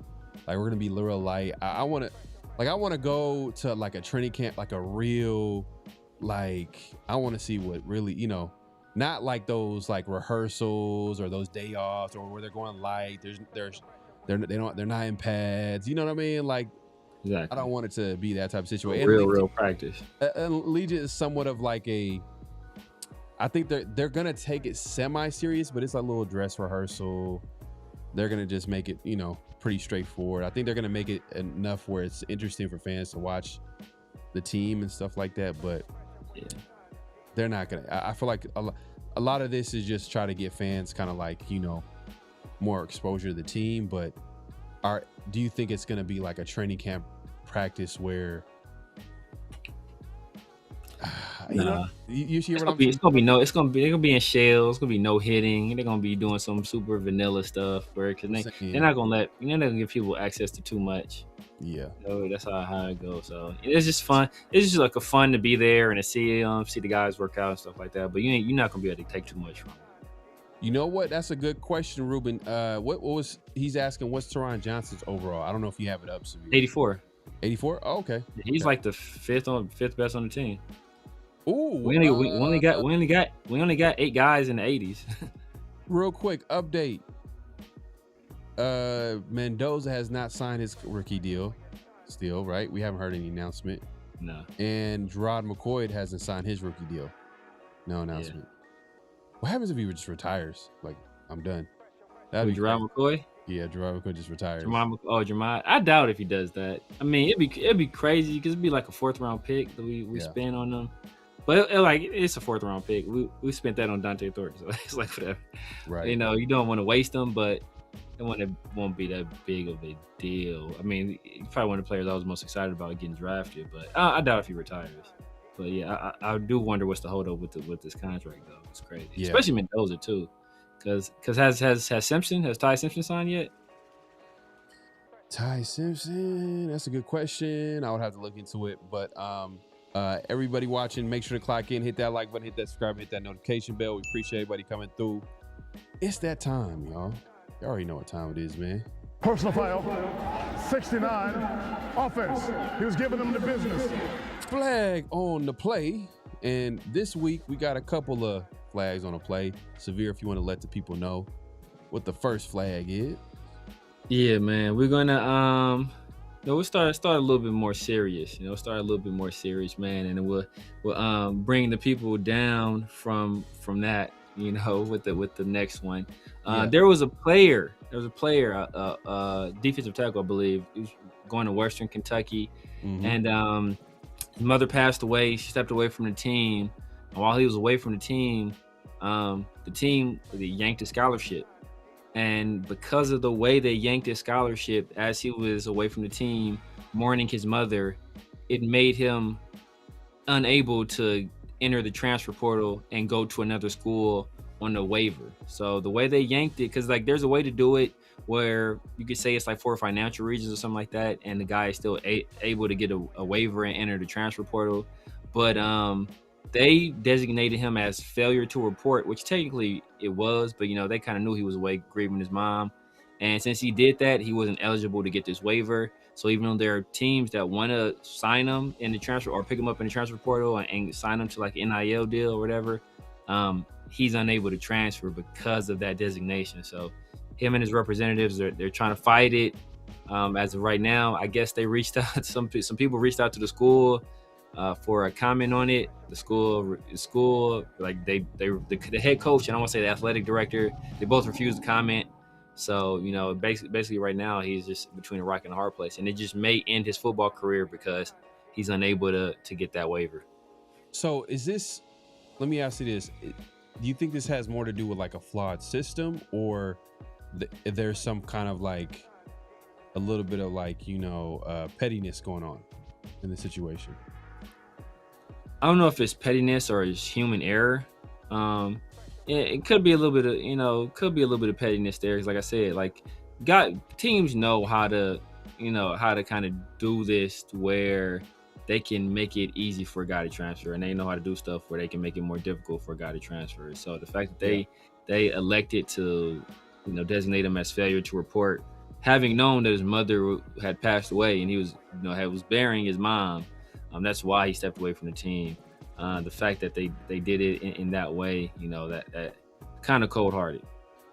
Yeah, no, facts. I agree, man. Definitely flag on the play. Just an ugly situation overall, man. Hopefully he's able to work that out. I know you were saying that he's filed an appeal with the NCAA. I don't know what their track record is in terms of actually caring about players in these types of situations. It seems like the players that have connections and have money and they are able to wiggle their way out of situations, if you know what I mean. Like, but that would suck for him, man. That's a terrible situation for him, and for him to go out like that. I'm sure he wants to go out on a high note. I think it would be a better story if they figure out a way for him to get his eligibility and finish his college career on a high note, and maybe get drafted. I mean, is he kind of a undrafted? He ain't about to get drafted. He ain't about to get drafted. Maybe to the UFL or something like that. Assistant D-line coach. Hey, man. Exactly. Hey, exactly. Man, you never know, man. Maybe he just figures it out. Equipment manager draft, he might get picked up, But I was trying to speak for him, bro. His name is Victory too. He's like, I think he's Tongan or Samoan, but his name is Victory. This was crazy. Okay. But yeah, man, it's crazy. It's a crazy situation, man. So I'm sorry he went out like that. Maybe if his name was Brendan Sorsby, school would be fighting for him a little bit more. School, so we talking. That's crazy. So, what's the next flag on the play, man? We're not done yet. You already know what it is. The next flag on the play is it's funny, but it's kind of a sad situation too, man. Mother Nature is a cruel beast, and what they say, FAFO. Everybody knows what those initials are, and if you mess with Mother Nature, she might just mess back. Is a older gentleman. I believe his grandson. They were at a national park, and it's just happened to be mating season for the bison, and there was a particular bull bison that was not in the mood to be photographed. Now the national park or the park rangers, they tell you, hey, stay a safe distance away from these bison. And I think it was 75 feet, but the guy is 65 years old, so maybe he should have extended that to like 150 feet. But he was in that 75-foot range, and it did not go well for him. The clip has since gone viral, and if you guys haven't seen it, I'm just gonna go ahead and play the clip here. Let's see here. So here's the bison. You can see that that's a big bull right there, man. Yeah, man. You want to keep. We got to replay that right there, man. That's Sports Center top 10. It's it's unfortunate that this happened because I'm sure getting flung in the air at 8 feet in the air is not like a Yeah, it can't be fun. It can't be fun at all, bro. He's moving though, bro. He was moving. he was moving. See, he should have bent that corner one more time. Oh, I don't know if the Bison is smacking him up right now. He on the ground or what he's doing. That's a rough situation to be in, bro. He said, "What I tell you? I told you not to be near me." Yes. Man. Oh man, but hey, we appreciate what he coming through, man. That we had to show that. Sometimes we got to keep it light. Hopefully, the man, he's obviously in like it's serious condition. Like you would have to be in like some. Yeah, bro. Yeah.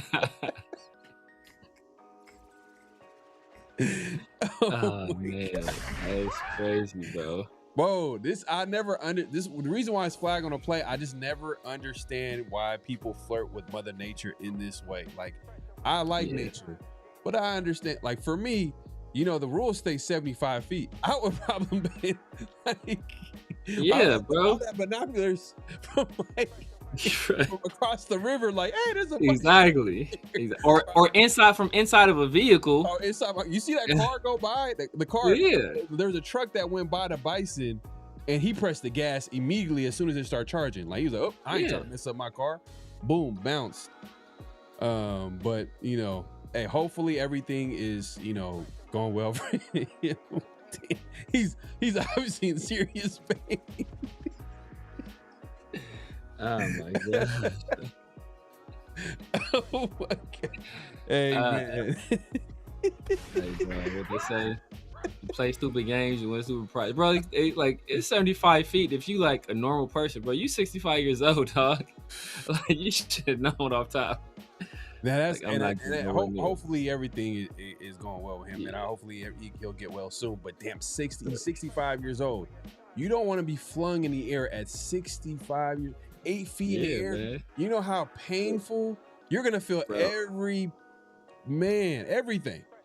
Everything, bro, everything. His grandson got gone, and that's what's cold. His grandson's like, "Hey, I'm gonna miss your grandpa."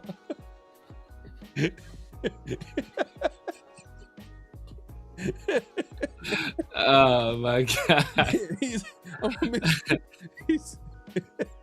he was gone. He wasn't even he was disappeared. He was gone. And the Bison, he's smart. He was like, I ain't gonna chase this young. Exactly, bro. I'm going for this low hanging fruit, bro. Man, they said that I'm gonna miss my boy Blue. But his grandson is like a all-state track star.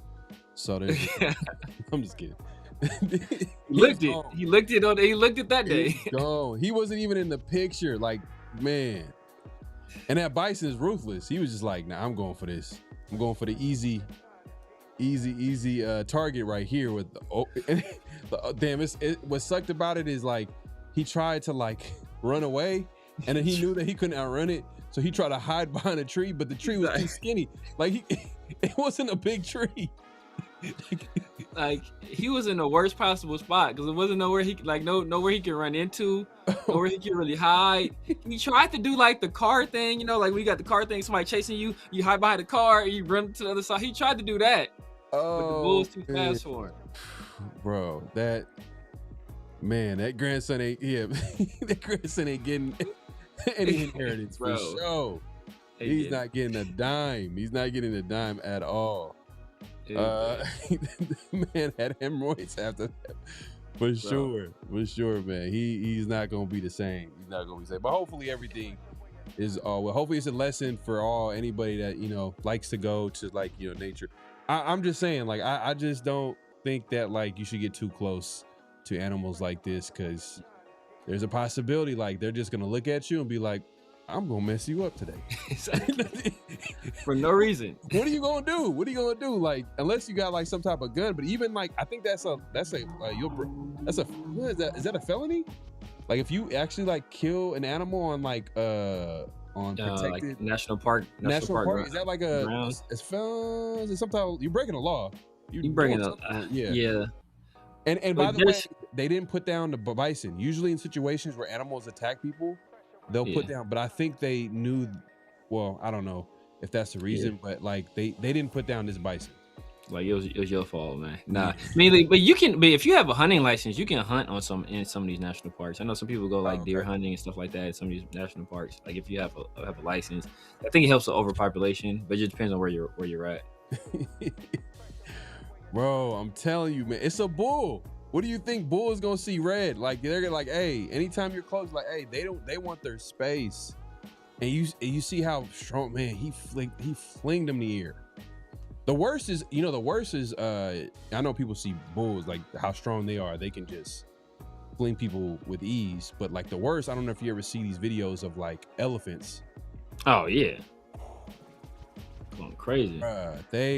It's like rag dolls. They just are tossing people in the air like rag dolls. There's like crazy videos of like, elephants going crazy. And the thing about elephants too, they have like good memory of people, situations, so they'll keep coming back. Oh man, but like, that's the story. I forgot what happened, but I think like somebody was like being cruel to an elephant or something crazy like that. Yeah. And then so the elephant like basically trampled the person and killed him. Right. And then like they had the funeral for the person. The elephant showed up to the funeral and tore the funeral up.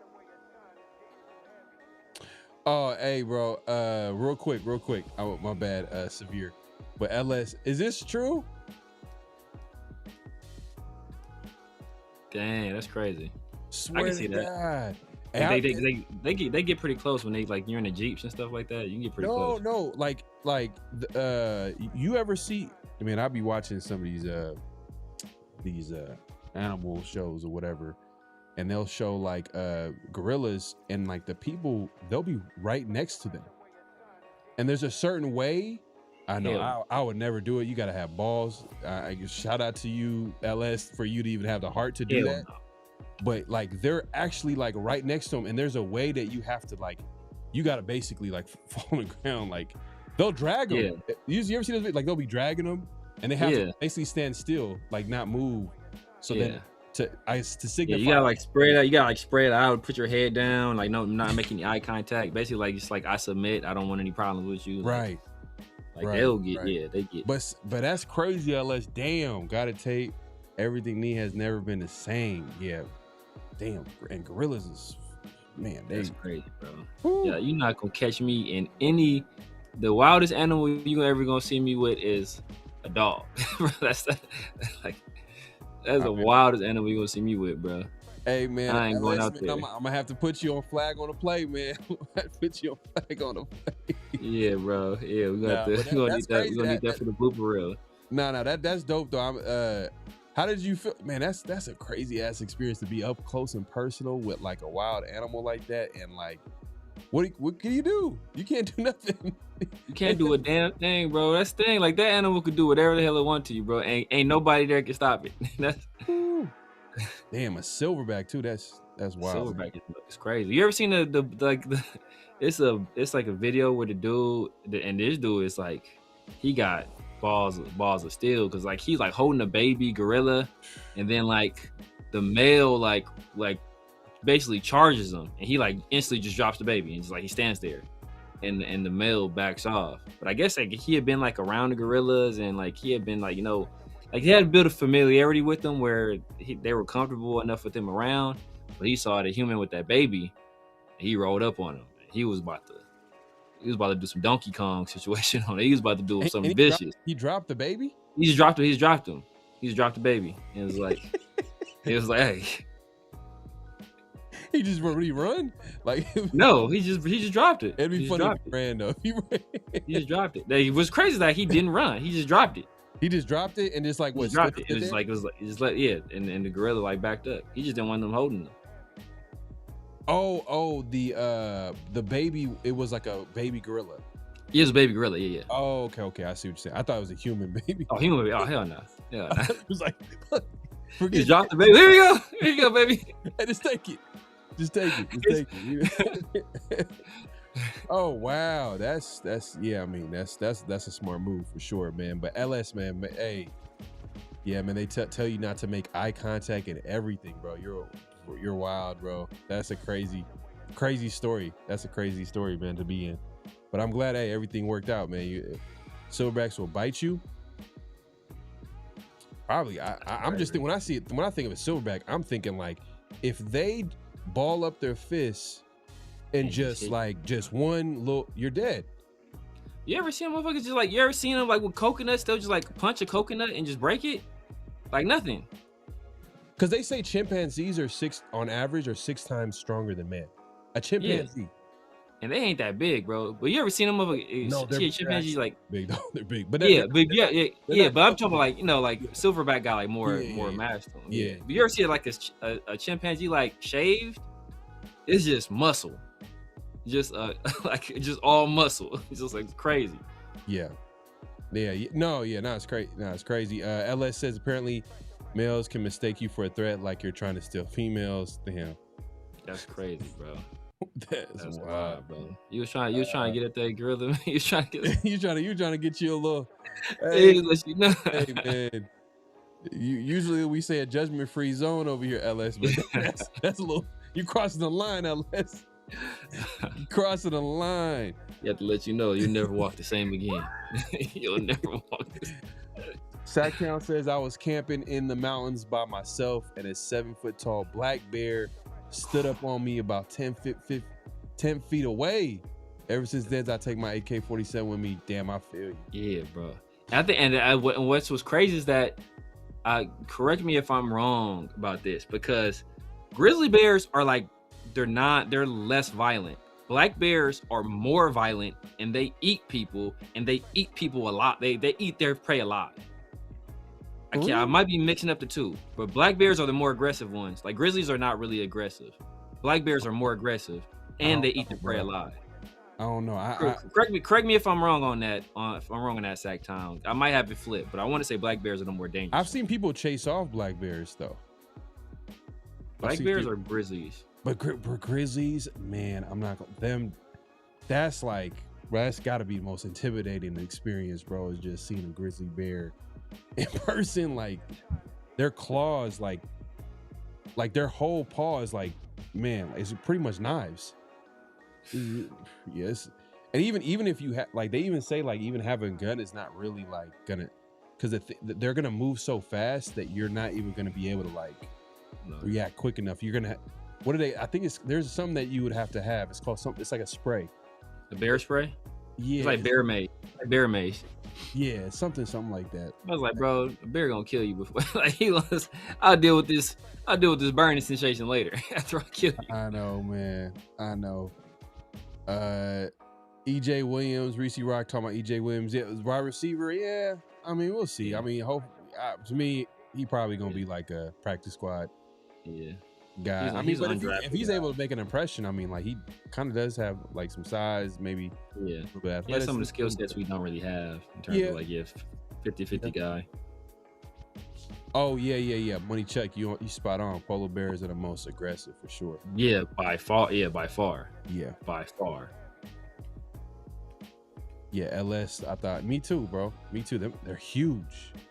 Especially when they're old and hungry. Like if you run into an old hungry bear, oh man, it's Rap Cities. It's over for you. Oh yeah, they can't hunt regular prey anymore. So it's like you easy. I'm about to chase this other stuff, bro. You an easy target. Or a female, or of a female with her cubs. Oh, you're dead. They gonna execute you.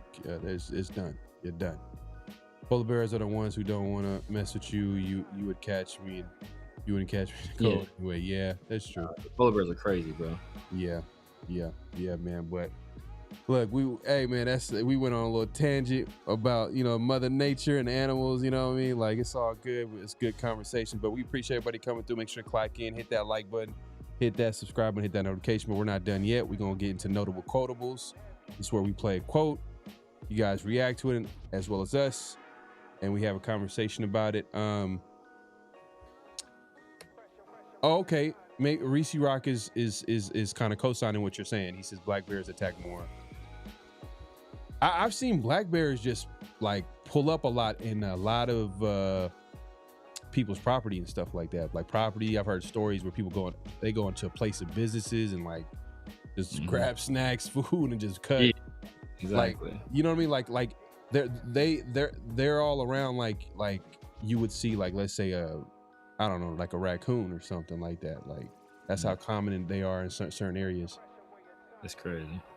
Yeah, see what you call it. Damn, 12 feet? Shaq on stilts, yeah, facts. Yeah, that's wild. Severe, what's the first notable quotable? What we got like first up on the notable quotable side of the game?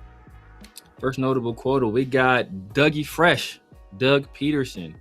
Obviously the Raiders drafted Fernando Mendoza #1 overall in this year's draft. Doug Peterson is a Super Bowl winning head coach. I want to say he coached Carson Wentz, another high draft pick, and I believe #2 overall.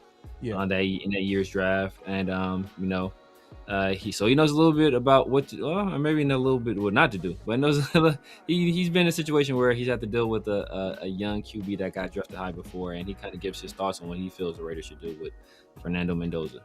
All right, man, let me pull up this clip here.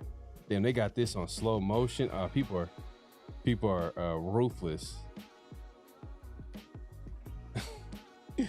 Real quick before damn, this is kind of ruthless, but What happened? Oh, this was what Sacktown sent. I sent it to you. I'm about to play it on. I'm gonna put it on the screen for y'all to react to it. It's basically kind of it's called Air Bisons. Oh my God. Bro, the internet is undefeated, bro. Internet is undefeated. All right, let's see what this is talking about right now. Boom, boom, boom, boom. Here we go. So this clip is called Air Bisons. We just having fun now. This.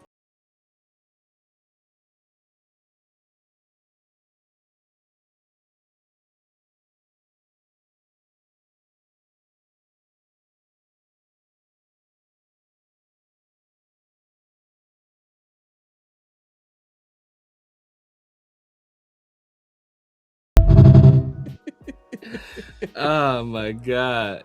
That is wild, bro. Internet is undefeated, like you said, man. That is wild, bro. And what's crazy is that, like, what's so cold is that, like, the Bison smacked him in the air, and he, like, just chilled and waited for him to come back down. Like, he'll be down in a second. Like, yeah, he didn't keep going. He's like, I did what I needed to do here. He just waited for him to land. He's like, as soon as this dude land, I'm about to... Damn, that's ruthless. Oh my God, bro. Like, he knew wild, exactly bro. what he was doing. Like, he knew exactly what he was doing. That's crazy, man.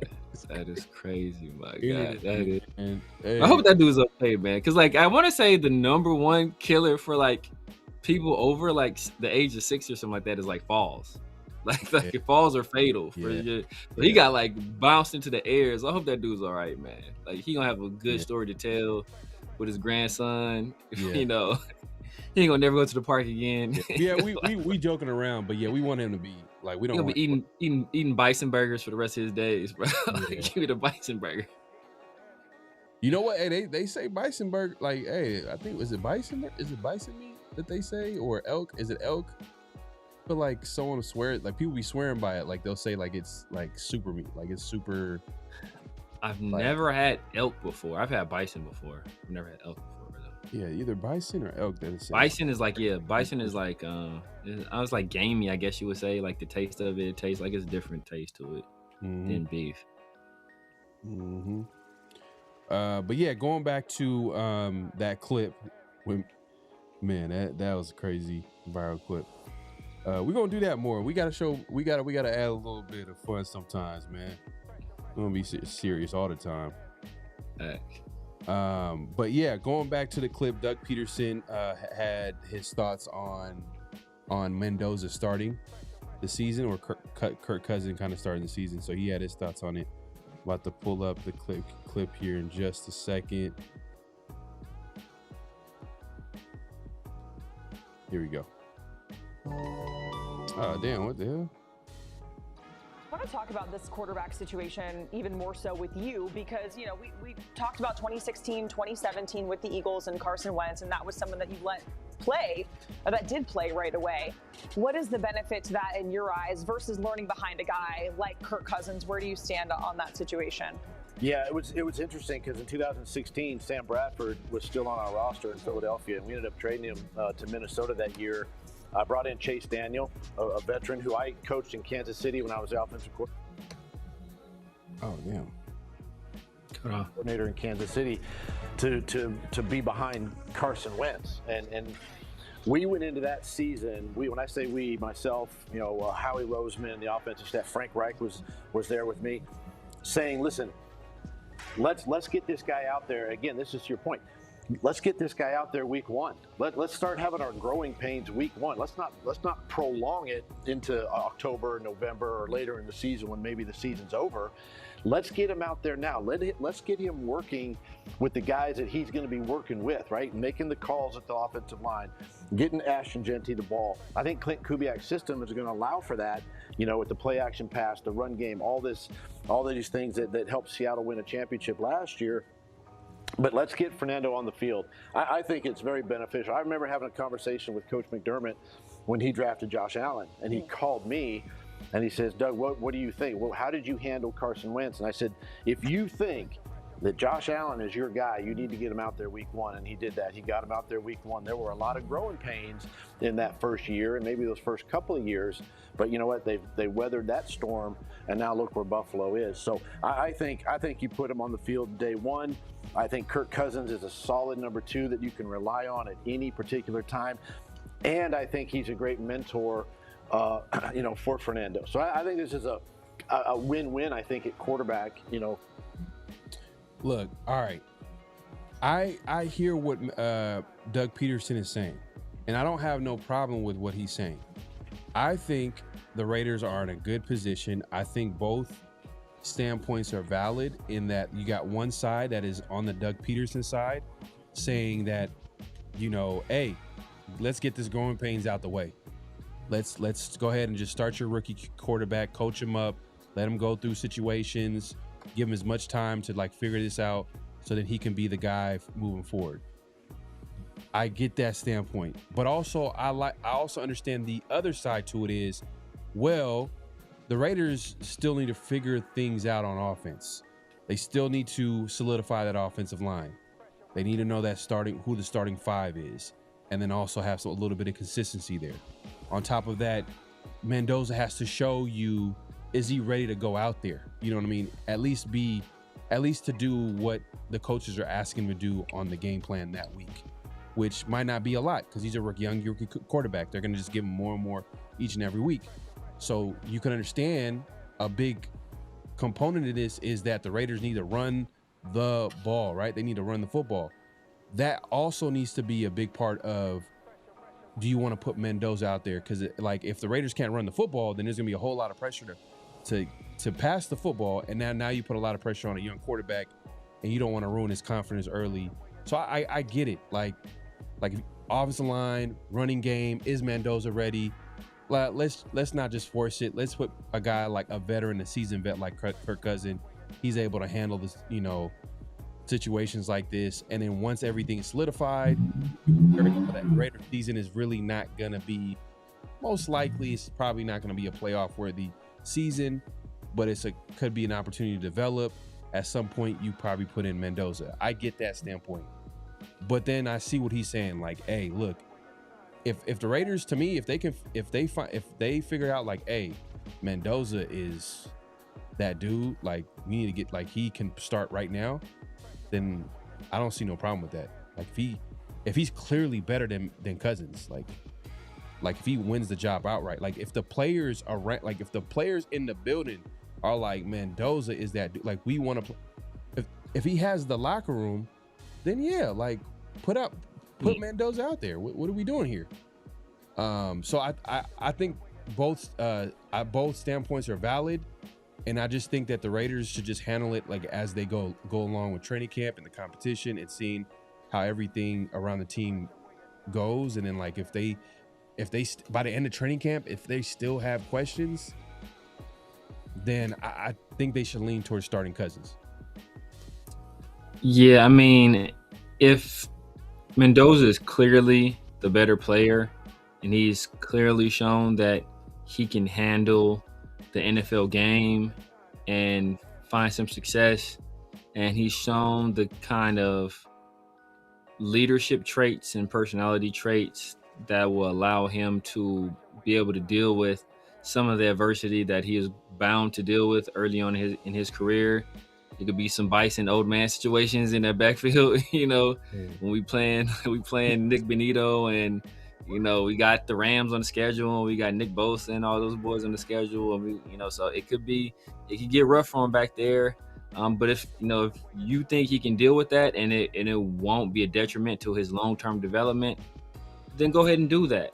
But I just think that, I'm of two thoughts, because if you look at the track record of a lot of teams, recently the teams that have let the quarterback sit initially, those quarterbacks usually have success with that very same team. Now, there have been some guys that have been journeymen and developed over time, and then they go to other spots and they play well. But players that with the team that drafted them, that set those guys have shown recently to have a better track record of success.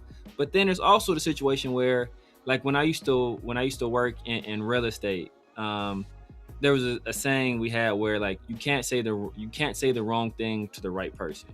So if he's the right person, then basically, like, if no matter what you do, he's going to find success. He's going to find a way to overcome the adversity. So if you feel he's built like that, then go ahead and do it. The thing I worry about more with Mendoza is that Mendoza thrived in structure.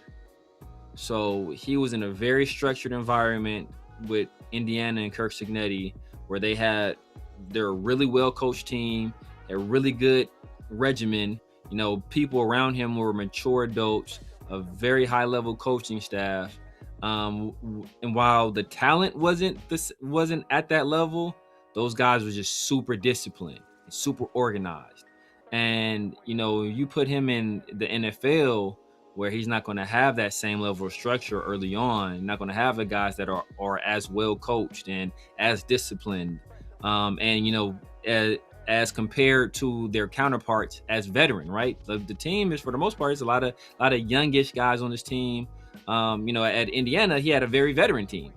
So compared to his opponents, like the guys he had on his team were the elder statesmen, so to speak. So you just got to be careful. You got to be careful. But if you feel he can deal with it, you dropped him number 1 overall, get the show on the road. Yeah. No, like I said, I can see both sides, but to me, it's just like this is just. I feel like it's a good situation for the Raiders to be in, because the way they should handle it is let the best man win. You know what I mean? And we understand that Mendoza was drafted to be the guy, but we also know, like, who's the starting left guard? Who's the starting right guard? Who's our right tackle? Who, like, we kind of know the answers, but we don't. Like, who's going to be the starting offensive line, come week 1? Okay, we got to figure that out. Okay, how's the running game going to look like? All right, like, it's everything kind of like it is interconnected a little bit, like O-line, all right, run game. Think about the offensive weapons around it. Like, how are they going to establish that early on? Like, all right, we all know it's a Brock Bowers show, but then from there, like, okay, who's going to establish themselves as, like, the number 2, 3 guy, like, guys, the role players, you know what I mean? Like, we still don't know what type of offensive attack are they going to go? Like, are we going to see a lot of 12 personnel? It seems like we are. You know what I mean? Seems like that's the right move, especially with the personnel that we have on this football team. So there's a lot of, like, things that they got to figure out. But like you said, if Mendoza shows that he's the guy, like, at the end of the day, the players are going to, like, see it too. Yeah. Players are going to see it too. So it's like, coaches got to respect that, and it's like, hey, you know what? Put him out there, and we can figure it. We'll figure it out the rest later. But yeah, I hear what Doug Peterson is saying, but Doug Peterson, his track record, I mean, early on it looked good with the Eagles. with Carson Wentz, and then the injuries hit, and then they won a Super Bowl. That's crazy. Carson Wentz got injured and they won a Super Bowl. Yeah, they did. But yeah, man, we're not done yet, man. We got. I believe we have another notable quotable. This one was, I believe, was this Tom Brady? Do we have a clip of Tom Brady? Yes. Yeah, Tom Brady. Tom Brady. It's interesting coming off of what we were just talking about. Tom Brady's talking about the kind of receivers he liked. And, it's interesting to hear, obviously different styles of quarterbacks, they found value in different, traits and characteristics in the skill players that they played with. So it's good to hear. I mean, it's interesting to hear what Tom Brady liked in his wide receivers. Yeah, I'm trying to pull up. Did we? Oh yeah, here we go.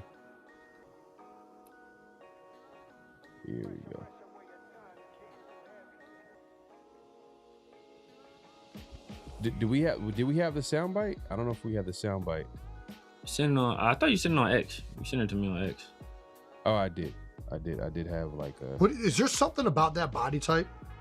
The short, sawed-off white guy. Those feet are just moving quicker. We're gonna get an option route on a guy in the slot, and they're not gonna be able to redirect as quick as this guy. You know what? In some ways, Jay, it was because our team was built differently than a lot of others.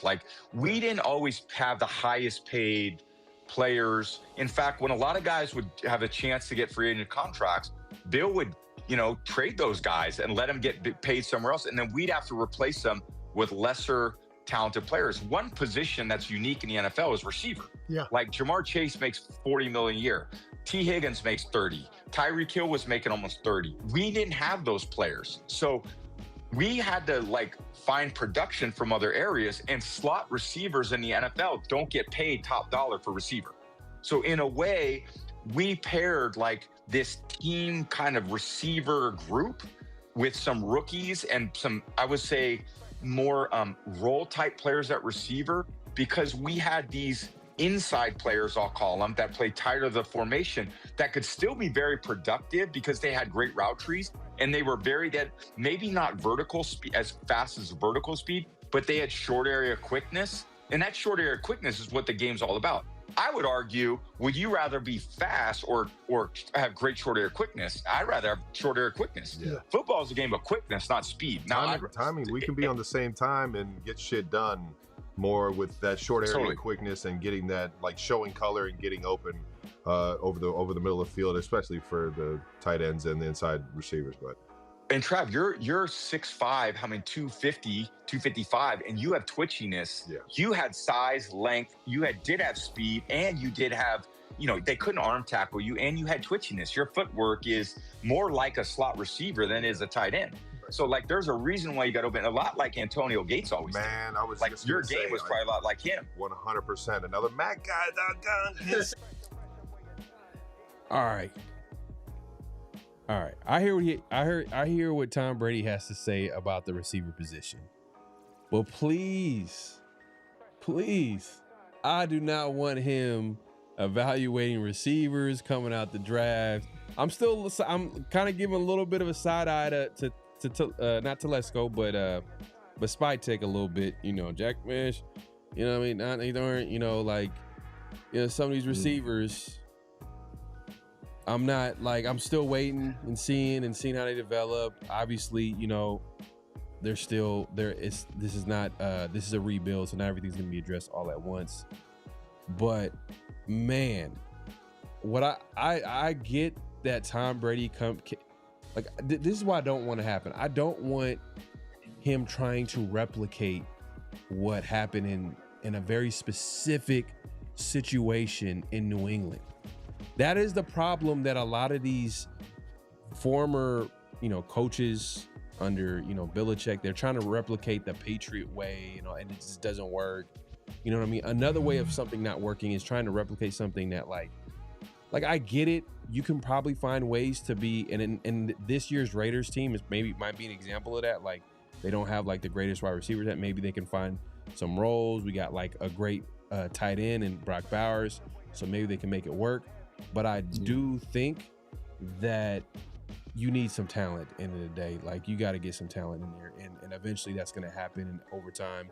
Maybe hopefully some of these guys that's on the roster could be good complementary players and not have to play like a more, you know, premier position right now. Like, you know, we don't have to rely on a Tucker so much. We don't have to rely on a Naylor so much because we have Jeremiah Smith. I'm just saying, I'm just throwing it out there. I'm trying to speak it into existence.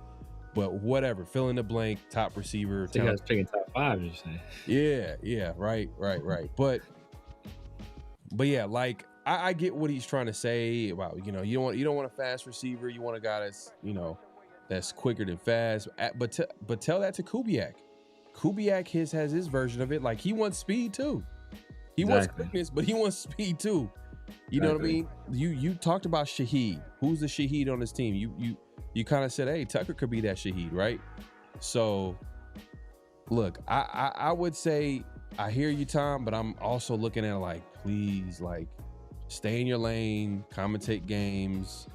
Every now and then you could just be in a room, but let the guys that you hired or that you're overseeing, let them do their job. Like, let the spy techs of the world, let the scouts, and like let the coaching staff get their guys. Hopefully he's not a situation where he's not trying to like put his thoughts and his thoughts on everything onto other people who have their own version. Like, things like that never work. Like, you get what I'm trying to say? Like, you're trying to force, if anything, if you're gonna have that type of vision, then you're gonna have to have the people in the building to execute that same exact vision. If you got other people who have their own vision and you're trying to put let's forget about it. But I hear what he has to say about the receiver position. I'm not questioning the great Tom Brady, all-time great QB. He's done it. He's had success on the highest level. But another thing that I also, when I hear him talk like this, and he talks about like his time in New England where he had like all these slot receivers. Like, why did Tom Brady leave New England? Why did he leave? Where did he go? Oh, he went to Tampa Bay. Who was his receivers? Oh, Mike Evans. Oh, Mike Evans and that, you know, some other all-pro or, you know, Pro Bowler receiver. Chris Godwin. Antonio Brown. Didn't he vouch? Didn't he want Antonio? Like, he literally begged Bill Belichick and the Patriots to bring Antonio Brown to the Patriots until that didn't last long. And then, like, didn't he play with, Randy Moss and had, like, the best statistical, year of his career with Randy Moss and went undefeated until they got to the Super Bowl. And then, you know, obviously they eventually lost. But they could have easily won. Like, they were a Tyree catch away from winning. You know what I mean? If we're being honest, we're keeping it real. So don't let this talk about like, oh yeah, you could obviously, you know, make it work with receiver. Get out of my face. Get some talent. That's always gonna work, man. Yeah. I mean, and the game has changed. You know, it's not like he was playing such a long time ago that he doesn't understand that. But you know, the last time he was playing, as you said, he had Chris Godwin and Mike Evans, and you know, he had those guys as his wide receiver. So it's a little bit different now. And talking about guys that are like, you want guys that are quick.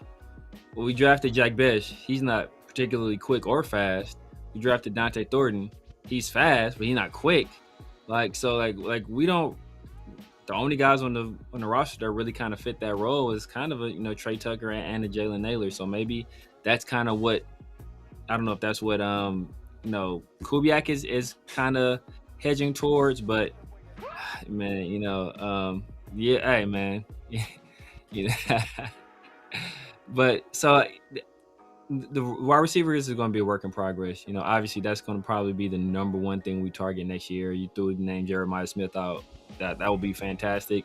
And if we do something like that, then we have a young trio of, or we got our quarterback or the guy we think is going to be our franchise quarterback and Fernando Mendoza. We got the guy that we think is going to be our franchise running back and Ashton Jeanty. And then we got to have a guy that we think could be our potential franchise wide receiver in Jeremiah Smith. But, or if we can't get him, we have to identify somebody that's going to be the number one wide receiver on this team. Somebody outside of Brock Bowers, because Brock Bowers, you know, love him, but he was injured coming into the draft.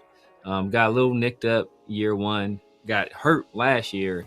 And so you don't want to be in a situation where you are putting so much usage on him this early in his career, and then you really just put like you burn them out, or you put them or make them vulnerable to even more injuries. And a player of that caliber, you want that guy to be around for a long time. So we got to identify some more perimeter weapons, and this is going to be the year we see. Trey Tucker's in a contract year, so we'll see. We just gave Jalen Edwards some money, so we'll see. This is a put up or shut up year for Dante Thornton. Obviously, Jack Best has to go out there and justify being a second round pick. So all these guys have something to prove. So that combined with Kubiak's scheme and what we saw him do last year and the creativity, putting wide receivers in the backfield and some of these like crazy formations they were able to do to kind of exploit a defense and scheme guys open, you're going to have to be in his bag this year. And, and we'll see how these guys perform. But if they don't perform, then we either going to have to get a guy in free agency or we're going to have to attack it early in the draft or possibly both. Yeah, and I like what Reese Rock said, man. He said Steve Kerr won with the best coach. He won with the best coaches. He didn't just have one system. He took the best out of the system and combined them. He didn't just run the triangle. We need to find the best combination versions. So when I heard this, I was also thinking about look, I understand that Tom Brady won at the highest level. He was an ultimate winner. He's won in a lot of different ways. And I gave you examples of times of his career where he had like elite talent around him. Like he had great talent around him. And there's times where they had to find ways to make an adjustment to the talent around him. But what did he also have? A great defense, a great head coach. So and they found ways to win and make it work. All I'm saying is don't try to put the Raiders in a box in that way. Just find a way to win. Get talent in the building and find a way to make it work. That's kind of my thing. I mean, I hear what he's saying, but I'm not trying to be critical. He was just asking. They're just having a general conversation or whatever. But we sometimes when you hear these conversations that Tom Brady's having, you can't help but think he's probably having these conversations in the building. Yeah, is he putting his pressure on coaching or in the front office? The front office, come on, man, hopefully, like I said, he'll let the people that he's, if we're being honest, hired, because Spytek is his guy, and I'm sure he was part of, I know Spytek is probably, that was a guy that he probably liked as well, but hey, best believe Tom Brady was part of the conversation of who they wanted to bring in as a head coach too, as well. Yeah. So now you have Clint Kubiak in the building. He's probably going to have his, take on things, his outlook on things, the type of players that he wants. And the GM's responsibility is to find a way to make that happen, bridge the gap, get the players that would fit in his system. You know what I'm saying? So all I'm saying is whatever the Raiders do, get talent in the building and figure it out. You know what I mean? Great coaches will figure it out. You get great, right now we have Brock Bowers, a great coach, is gonna make that work. Cool. Yeah. And then moving forward, just keep adding more talent and making it work. All I've seen with the Patriots, they won for so long, they made it work in a lot of different ways. Yeah. That's what I can take from them is they, you talk about the slot receivers, you talk about the tight ends, you talk about Gronkowski, Aaron Hernandez, the Randy Mosses, so many different ways, great defenses, Bill Belichick, out coaching everybody. It's just, Bill Belichick and that Tom Brady combination, they just won in so many different ways. But the main thing is that, I don't think there should be this is how we should do it. I think you kind of put yourself in a box when you think like that, in my opinion. But, that's just me. Yeah. You want to have a foundation. You want to have principles.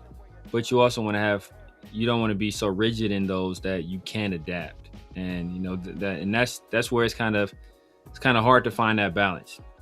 And a lot of people, they're never able to find that balance.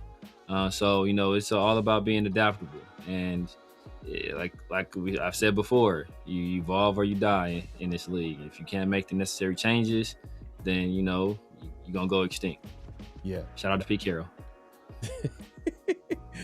Damn, that was a little. Ooh, that's a stray right there, man, for old man Pete. Man, we appreciate everybody coming through. Make sure to clock in, hit that like button, hit that subscribe, hit that notification bell. We're not done yet. We got one last thing to talk about today. We got what's real, what's not. That's where we say a statement. We let y'all or we say the statement, we react to it as well as everybody else in the chat to let us know if it's real or it's not. What we got, Severe, man? What's real, what's not this week? This week. So we didn't go through all of them, but if anybody hasn't gone through it already, the top 10 list for each positions. I think the only position left may be safety, unless they did safety today, which may be safety. But we ain't gonna have no safety on the list. So we kind of know how many players we have in those top 10 lists. We end up finishing with 3 guys that were cemented in the top 10 of their positions, and there was Brock, Linderbaum, and who else am I forgetting? Brock, Linderbaum, and Max. Those are the 3. So what's real or what's not statement is that next year the Raiders will have more than 3 guys in the top 10. So right now we have Max. Right now we have Max. Right now. You could lose one. Yeah. So right now we have Max. Brock Bowers is going to be top 10 for sure. Linderbaum should be top 10. Be top 10. But I will say that he was only one of 2 centers that were on the list. Yeah, him and Creed Humphrey. Yeah. So you could see like on that list, like there was like more of a preference for guards for interior players. But I believe, what was the other center? I think Creed Humphrey. Yeah, Creed Humphrey was the other center. He was ranked like number 3 or 4. He probably high. Creed is considered like, and Tyler Linderbaum is getting way more. It's crazy, way more money than him. Yeah. So, which, hey, could be a chess move. Chiefs are screwed. Possibly. Because Creed Humphrey. I think he just re-upped though. That's the thing though. I think he just recently re-upped. So I think they Gucci. Damn. I think they Gucci, bro. Damn. I think he just re-upped not that long ago. Damn.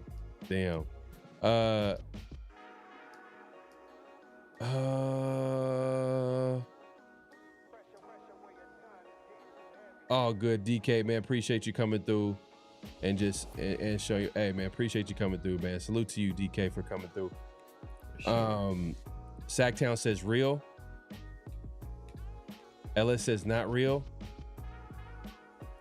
Yeah, I'm leaning towards not real, just because I feel like is Max on the roster next year? That's a little debate. Like, will he make it past the trade deadline?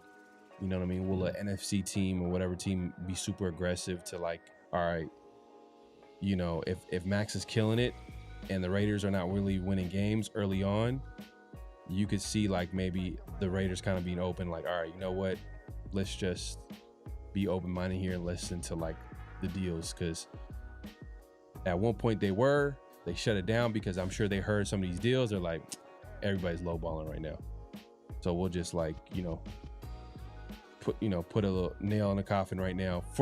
And then like once it gets closer to trade deadline, you know what it is. I mean, the Jaguars GM, and I bring it up all the time, but it's kind of giving you an idea of how like Spytech moves. Like they would have conversations, but like he said that he never really knew if he was going to get traded or not.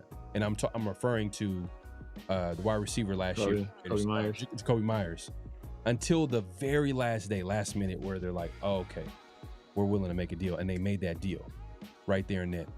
So it might be a similar situation with Max. Like they might push it all the way to the deadline, or maybe right close to it. But either way, that's what I'm thinking about. Like when you talk about like top 10, because look, who are the players that are going to be the top 10? I mean, I guess maybe if Jeanty could be a possibility if he has a really good year, really good to great year. I'm looking at the lower half of that list. Yeah, it's gonna be hard, bro. Because like you said, James Cook put up 1,600 last year. What was he, like 8th, 9th? He put up 1,600 yards, bro. Quay Walker was the honorable mention, or he was. Quay Walker. Yeah, I think he got votes. He might have been honorable mention. Or I think he was an honorable mention. I think Jeanty and Miller got votes, but Quay Walker was legitimately an honorable mention. Yeah. Are we counting special teams? I don't think that, do they? I don't think they have to. I don't think they did a list for them. Disrespectful, and that is kind of disrespectful because coach. We for sure would have AJ Cole, bro, the best player on the team. We already know time it is. Yeah. We know Matt Gay not gonna be up there. Yeah, maybe Quay Walker could possibly get in it, but it's just. I'm gonna say, damn, that's hard. I'm gonna say not real. I'm gonna say that, man. LS said no chance. Your boy Kieran ain't making it. Oh man, LS ain't LS is not an action Jeanty guy for sure. I'm sure.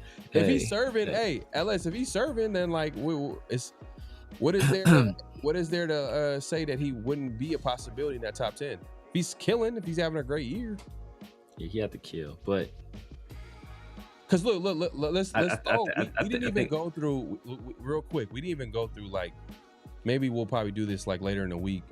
Yeah, we'll do around the Shield. But like, let's go back to that running back list, and I'm just gonna go to the bottom of that list. If we go to the bottom, yeah, my bad, y'all. We were supposed to get into like the list. I kind of hyped it up a little bit earlier, but Breece Hall was number 10.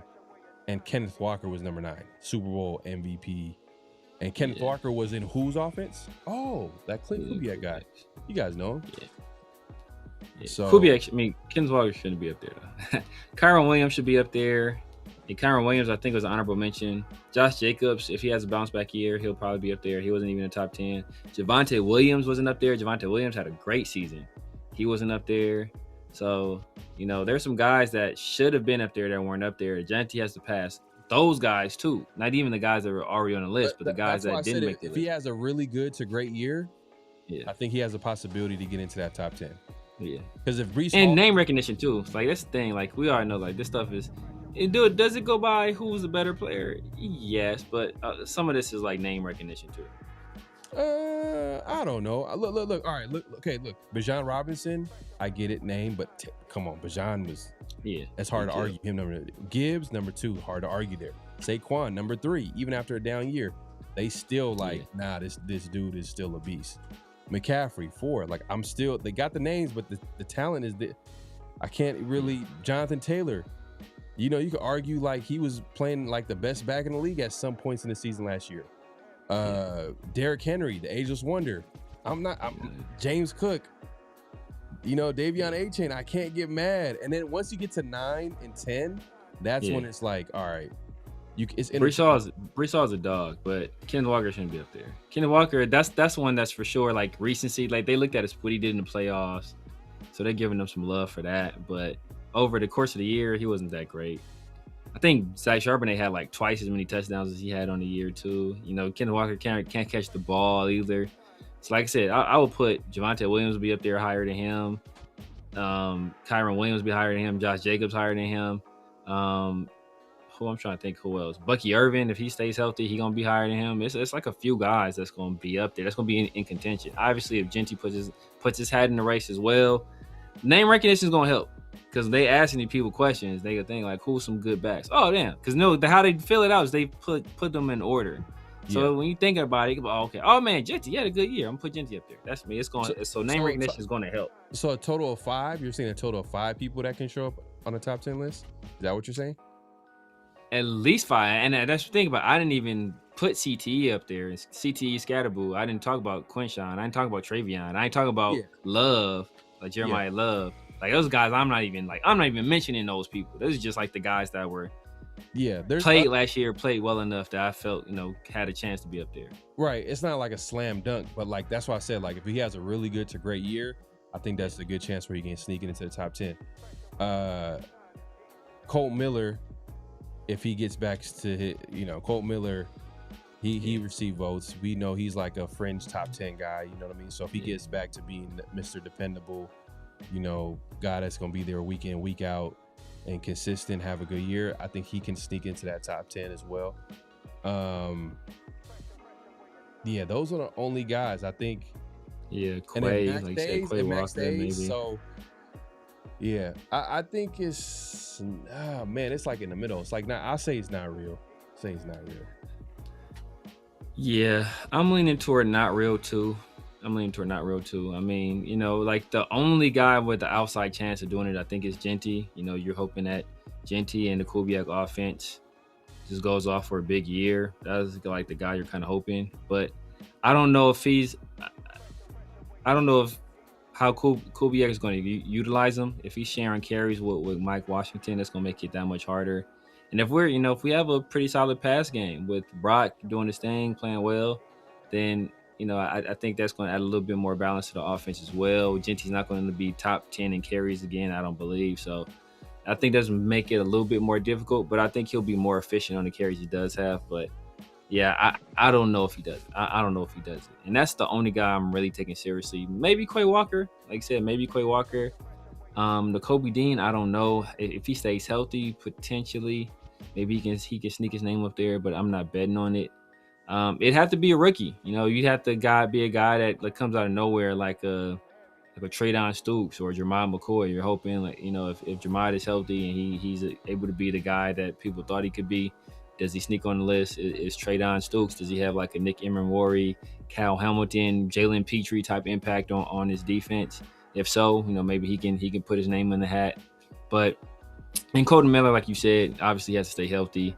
But yeah, I'm thinking we're probably about the same last year. Even if we lose Max, we might get another guy that pops on the list to take his place. So I don't think we have more than 3 next year, unfortunately. Unless it says Stokes. Okay, so all I'm gonna do is gonna go to the list and look at the people that's in the top 10. Cooper DeJean, maybe at number 10. That number 10 spot could be wide open.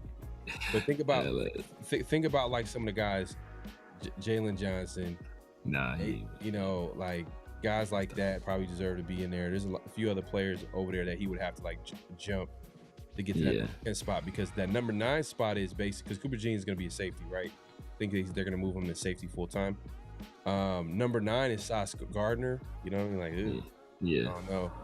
Sauce Gardner is a back. If he gets back to his old self, like his self. It's a wrap. JC Horn. You know what I mean? Denzel Ward, man, that's tough. And then think about, like, Stokes doesn't get a lot of ball production too. Like if you do something crazy where you get like a lot of interceptions, that's not really Stokes' game either. So it's like it's gonna make it more difficult. Yeah, no, facts. So yeah, that was a good one. That made me think about it a little bit. Like I was thinking about that what's real, what's not statement. I was like thinking about, hey, can we possibly? But when you start thinking about it, you're like, you're kind of projecting a little bit too much. But if guys like Quay Walker have a great year, if anybody has a great year, they have potential to get into that top 10, like a great year, legit great year. So Quay Walker, we're saying him because like he got some votes and he has the athleticism. He feels comfortable in his defense. He's playing with familiar faces. Like it seems like he could have a breakout year. It's a possibility he has a breakout. And they listed him as a guy that was an honorable mention because they thought like they saw good things last year, where it's like, oh, he's turning the corner. And the Raiders, obviously, they paid him big money this offseason. So hopefully he takes it to a whole different level. And Kobe Dean needs to stay healthy. Yes. Like I'm starting to notice like there's a little trend here in his career.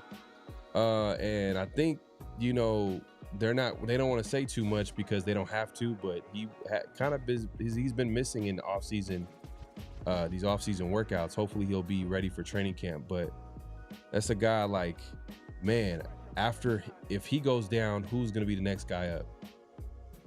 You know what I mean? Is it your favorite linebacker on the roster? You know what I mean? From the Ohio State? Not at all, bro. Yeah, he may look. For real. We'll see if he even on there. We'll see if he even on there. Yeah, man. But hey, man, we appreciate everybody coming through. Make sure clocking it at this point, clock out, hit that like button, hit that subscribe, hit that notification bell. We appreciate everybody coming through. Great conversation, good laughs. We was cracking up earlier. Unexpectedly, man. The internet is undefeated. You know, hey, if you're just joining us, definitely watch the replay. We didn't get into like the list that we were supposed to get into as far as ESPN. We were just obviously talking about the Raiders and all types of sometimes our conversations we'll just go, man. We'll just go how it goes, man, and see where it takes us. But we'll probably get into some of the top 10 and Around the Shield this week. Hopefully we'll get a guest for you, guest host, man. Salute to our guy Adal showing up last week. Hopefully we'll get someone this week, and we'll continue the conversation. Severe, let the people know where they can find you, what to look forward to, all that good stuff. Man, you guys know what it is, man. Severe Raider here on YouTube, Snapchat, TikTok, X, IG, Kick, Twitch, True Social. Make sure you're tapping with your boy, man. Usually Tuesdays. This is a special Wednesday edition of the 50-50 show. Usually Tuesdays and Thursdays, the 50-50 show and Around the Shield. And then usually Wednesdays, I'm with my dogs in the Raider War Room. But, you know, make sure y'all tapping with your boy. It's getting closer to training camp. Going to start ramping up more shows. So probably right back to 4 or 5 times a week, man. So if y'all don't want to lose out on any content, you know, y'all don't know if I'm going to do an impromptu show on a Wednesday night. You know, make sure you hit the like button, hit that subscribe button, and turn on those notifications so you don't miss a single live. And if you're in a gorilla trek, better watch them kneecaps. Watch them kneecaps, man. Watch them kneecaps for sure, man. But hey, yeah, like my guy Severe said, man, definitely find us all over social media, including myself, man. PharoahNFL. Follow us on every social media platform that you can find us. And then as well as follow Around the Shield on X and IG. Hey, we appreciate everybody coming through. Definitely anybody watching a replay, leave a comment. Leave a comment. Let us know, man. Let us know your thoughts, what you think about the show, about the Raiders, the team, where they're headed to, how you feel about the offseason, the outlook of the team, things that you're looking forward to. We're going to get into the conversations of like who we like, position battles, and like who we expect to like hopefully have a breakout year this year, things like that, as we kind of get closer and closer to training camp. But my guy LS is dying. Hey, bro, LS, bro, you gotta send us the footage, bro. We gotta send us. That is wild, man. That's a wild story, man. If that's true, man, I think you like, if someone would say this, casually, I'd be like, bro, get out of my face. Get out of here, bro. Get out of my. Ain't no gorilla grab you by your kneecap. Hey, you still have a knee? You see? You still, because there was that, not to get too graphic, but there was a situation that happened where someone was like I guess they had like wild chimpanzees, and remember I told you chimpanzees are 6 times crazy strong, yeah. And what happened was, and I think this was like all over the country that this made the news, and like this person got home, and the chimpanzee attacked this person, this woman, and ripped her face off. I think at the time, like Oprah was the one that like revealed her. Man, but I just look up. Just all you got, guys, look up. How would you search that? I don't even know. Yeah, just look that up, man. Be careful what you search, because like you know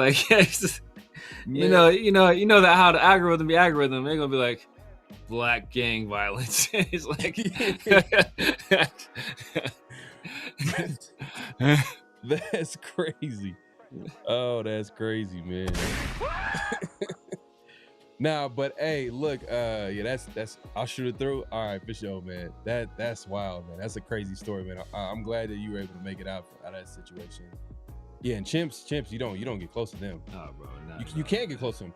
Like gorillas, surprisingly, they're not as like crazy as like chimps are. My guy 805, man, makes an appearance. He says, "What's good, fellas? Survived the Dodgers B-Day. Still got money in the bank. Winning my end. Hit the people, man. Hey, man, appreciate my guy, man. Appreciate him coming through. Make sure head over there, man, and subscribe and hit the notification bells and all that good stuff. Man, salute to him pulling up. Hopefully get you on here soon too as well. Sure. LS the monster, yeah, for sure, man, for sure. Yeah, man. LS walking around like OJ Simpson. He got the OJ limp. Hey, hopefully, we might see y'all tomorrow. Basically, because usually when we air this show, and I'm glad Severe pointed that out, we're usually on Tuesdays. So we special edition show on Wednesday, and hey, tomorrow is Thursday. Usually time slot for Around the Shield. So make sure to like I said, hit the notification bells. Baboons are crazy over there too. See, LS, where were you, man? Where'd you go? I think he said Uganda. You said Uganda. Baboons look like they went on a smoke though. Baboons, you look at a baboon. Baboon look like he ready to squab. Man, yeah, that's wild though. That is wild. LS, man, he's Mr. Adventure, bro. Yeah, but sure, salutes. Yeah, hey, man, salute to everybody pulling up, man. Great show, great conversation. We'll see y'all soon. Peace. This dude's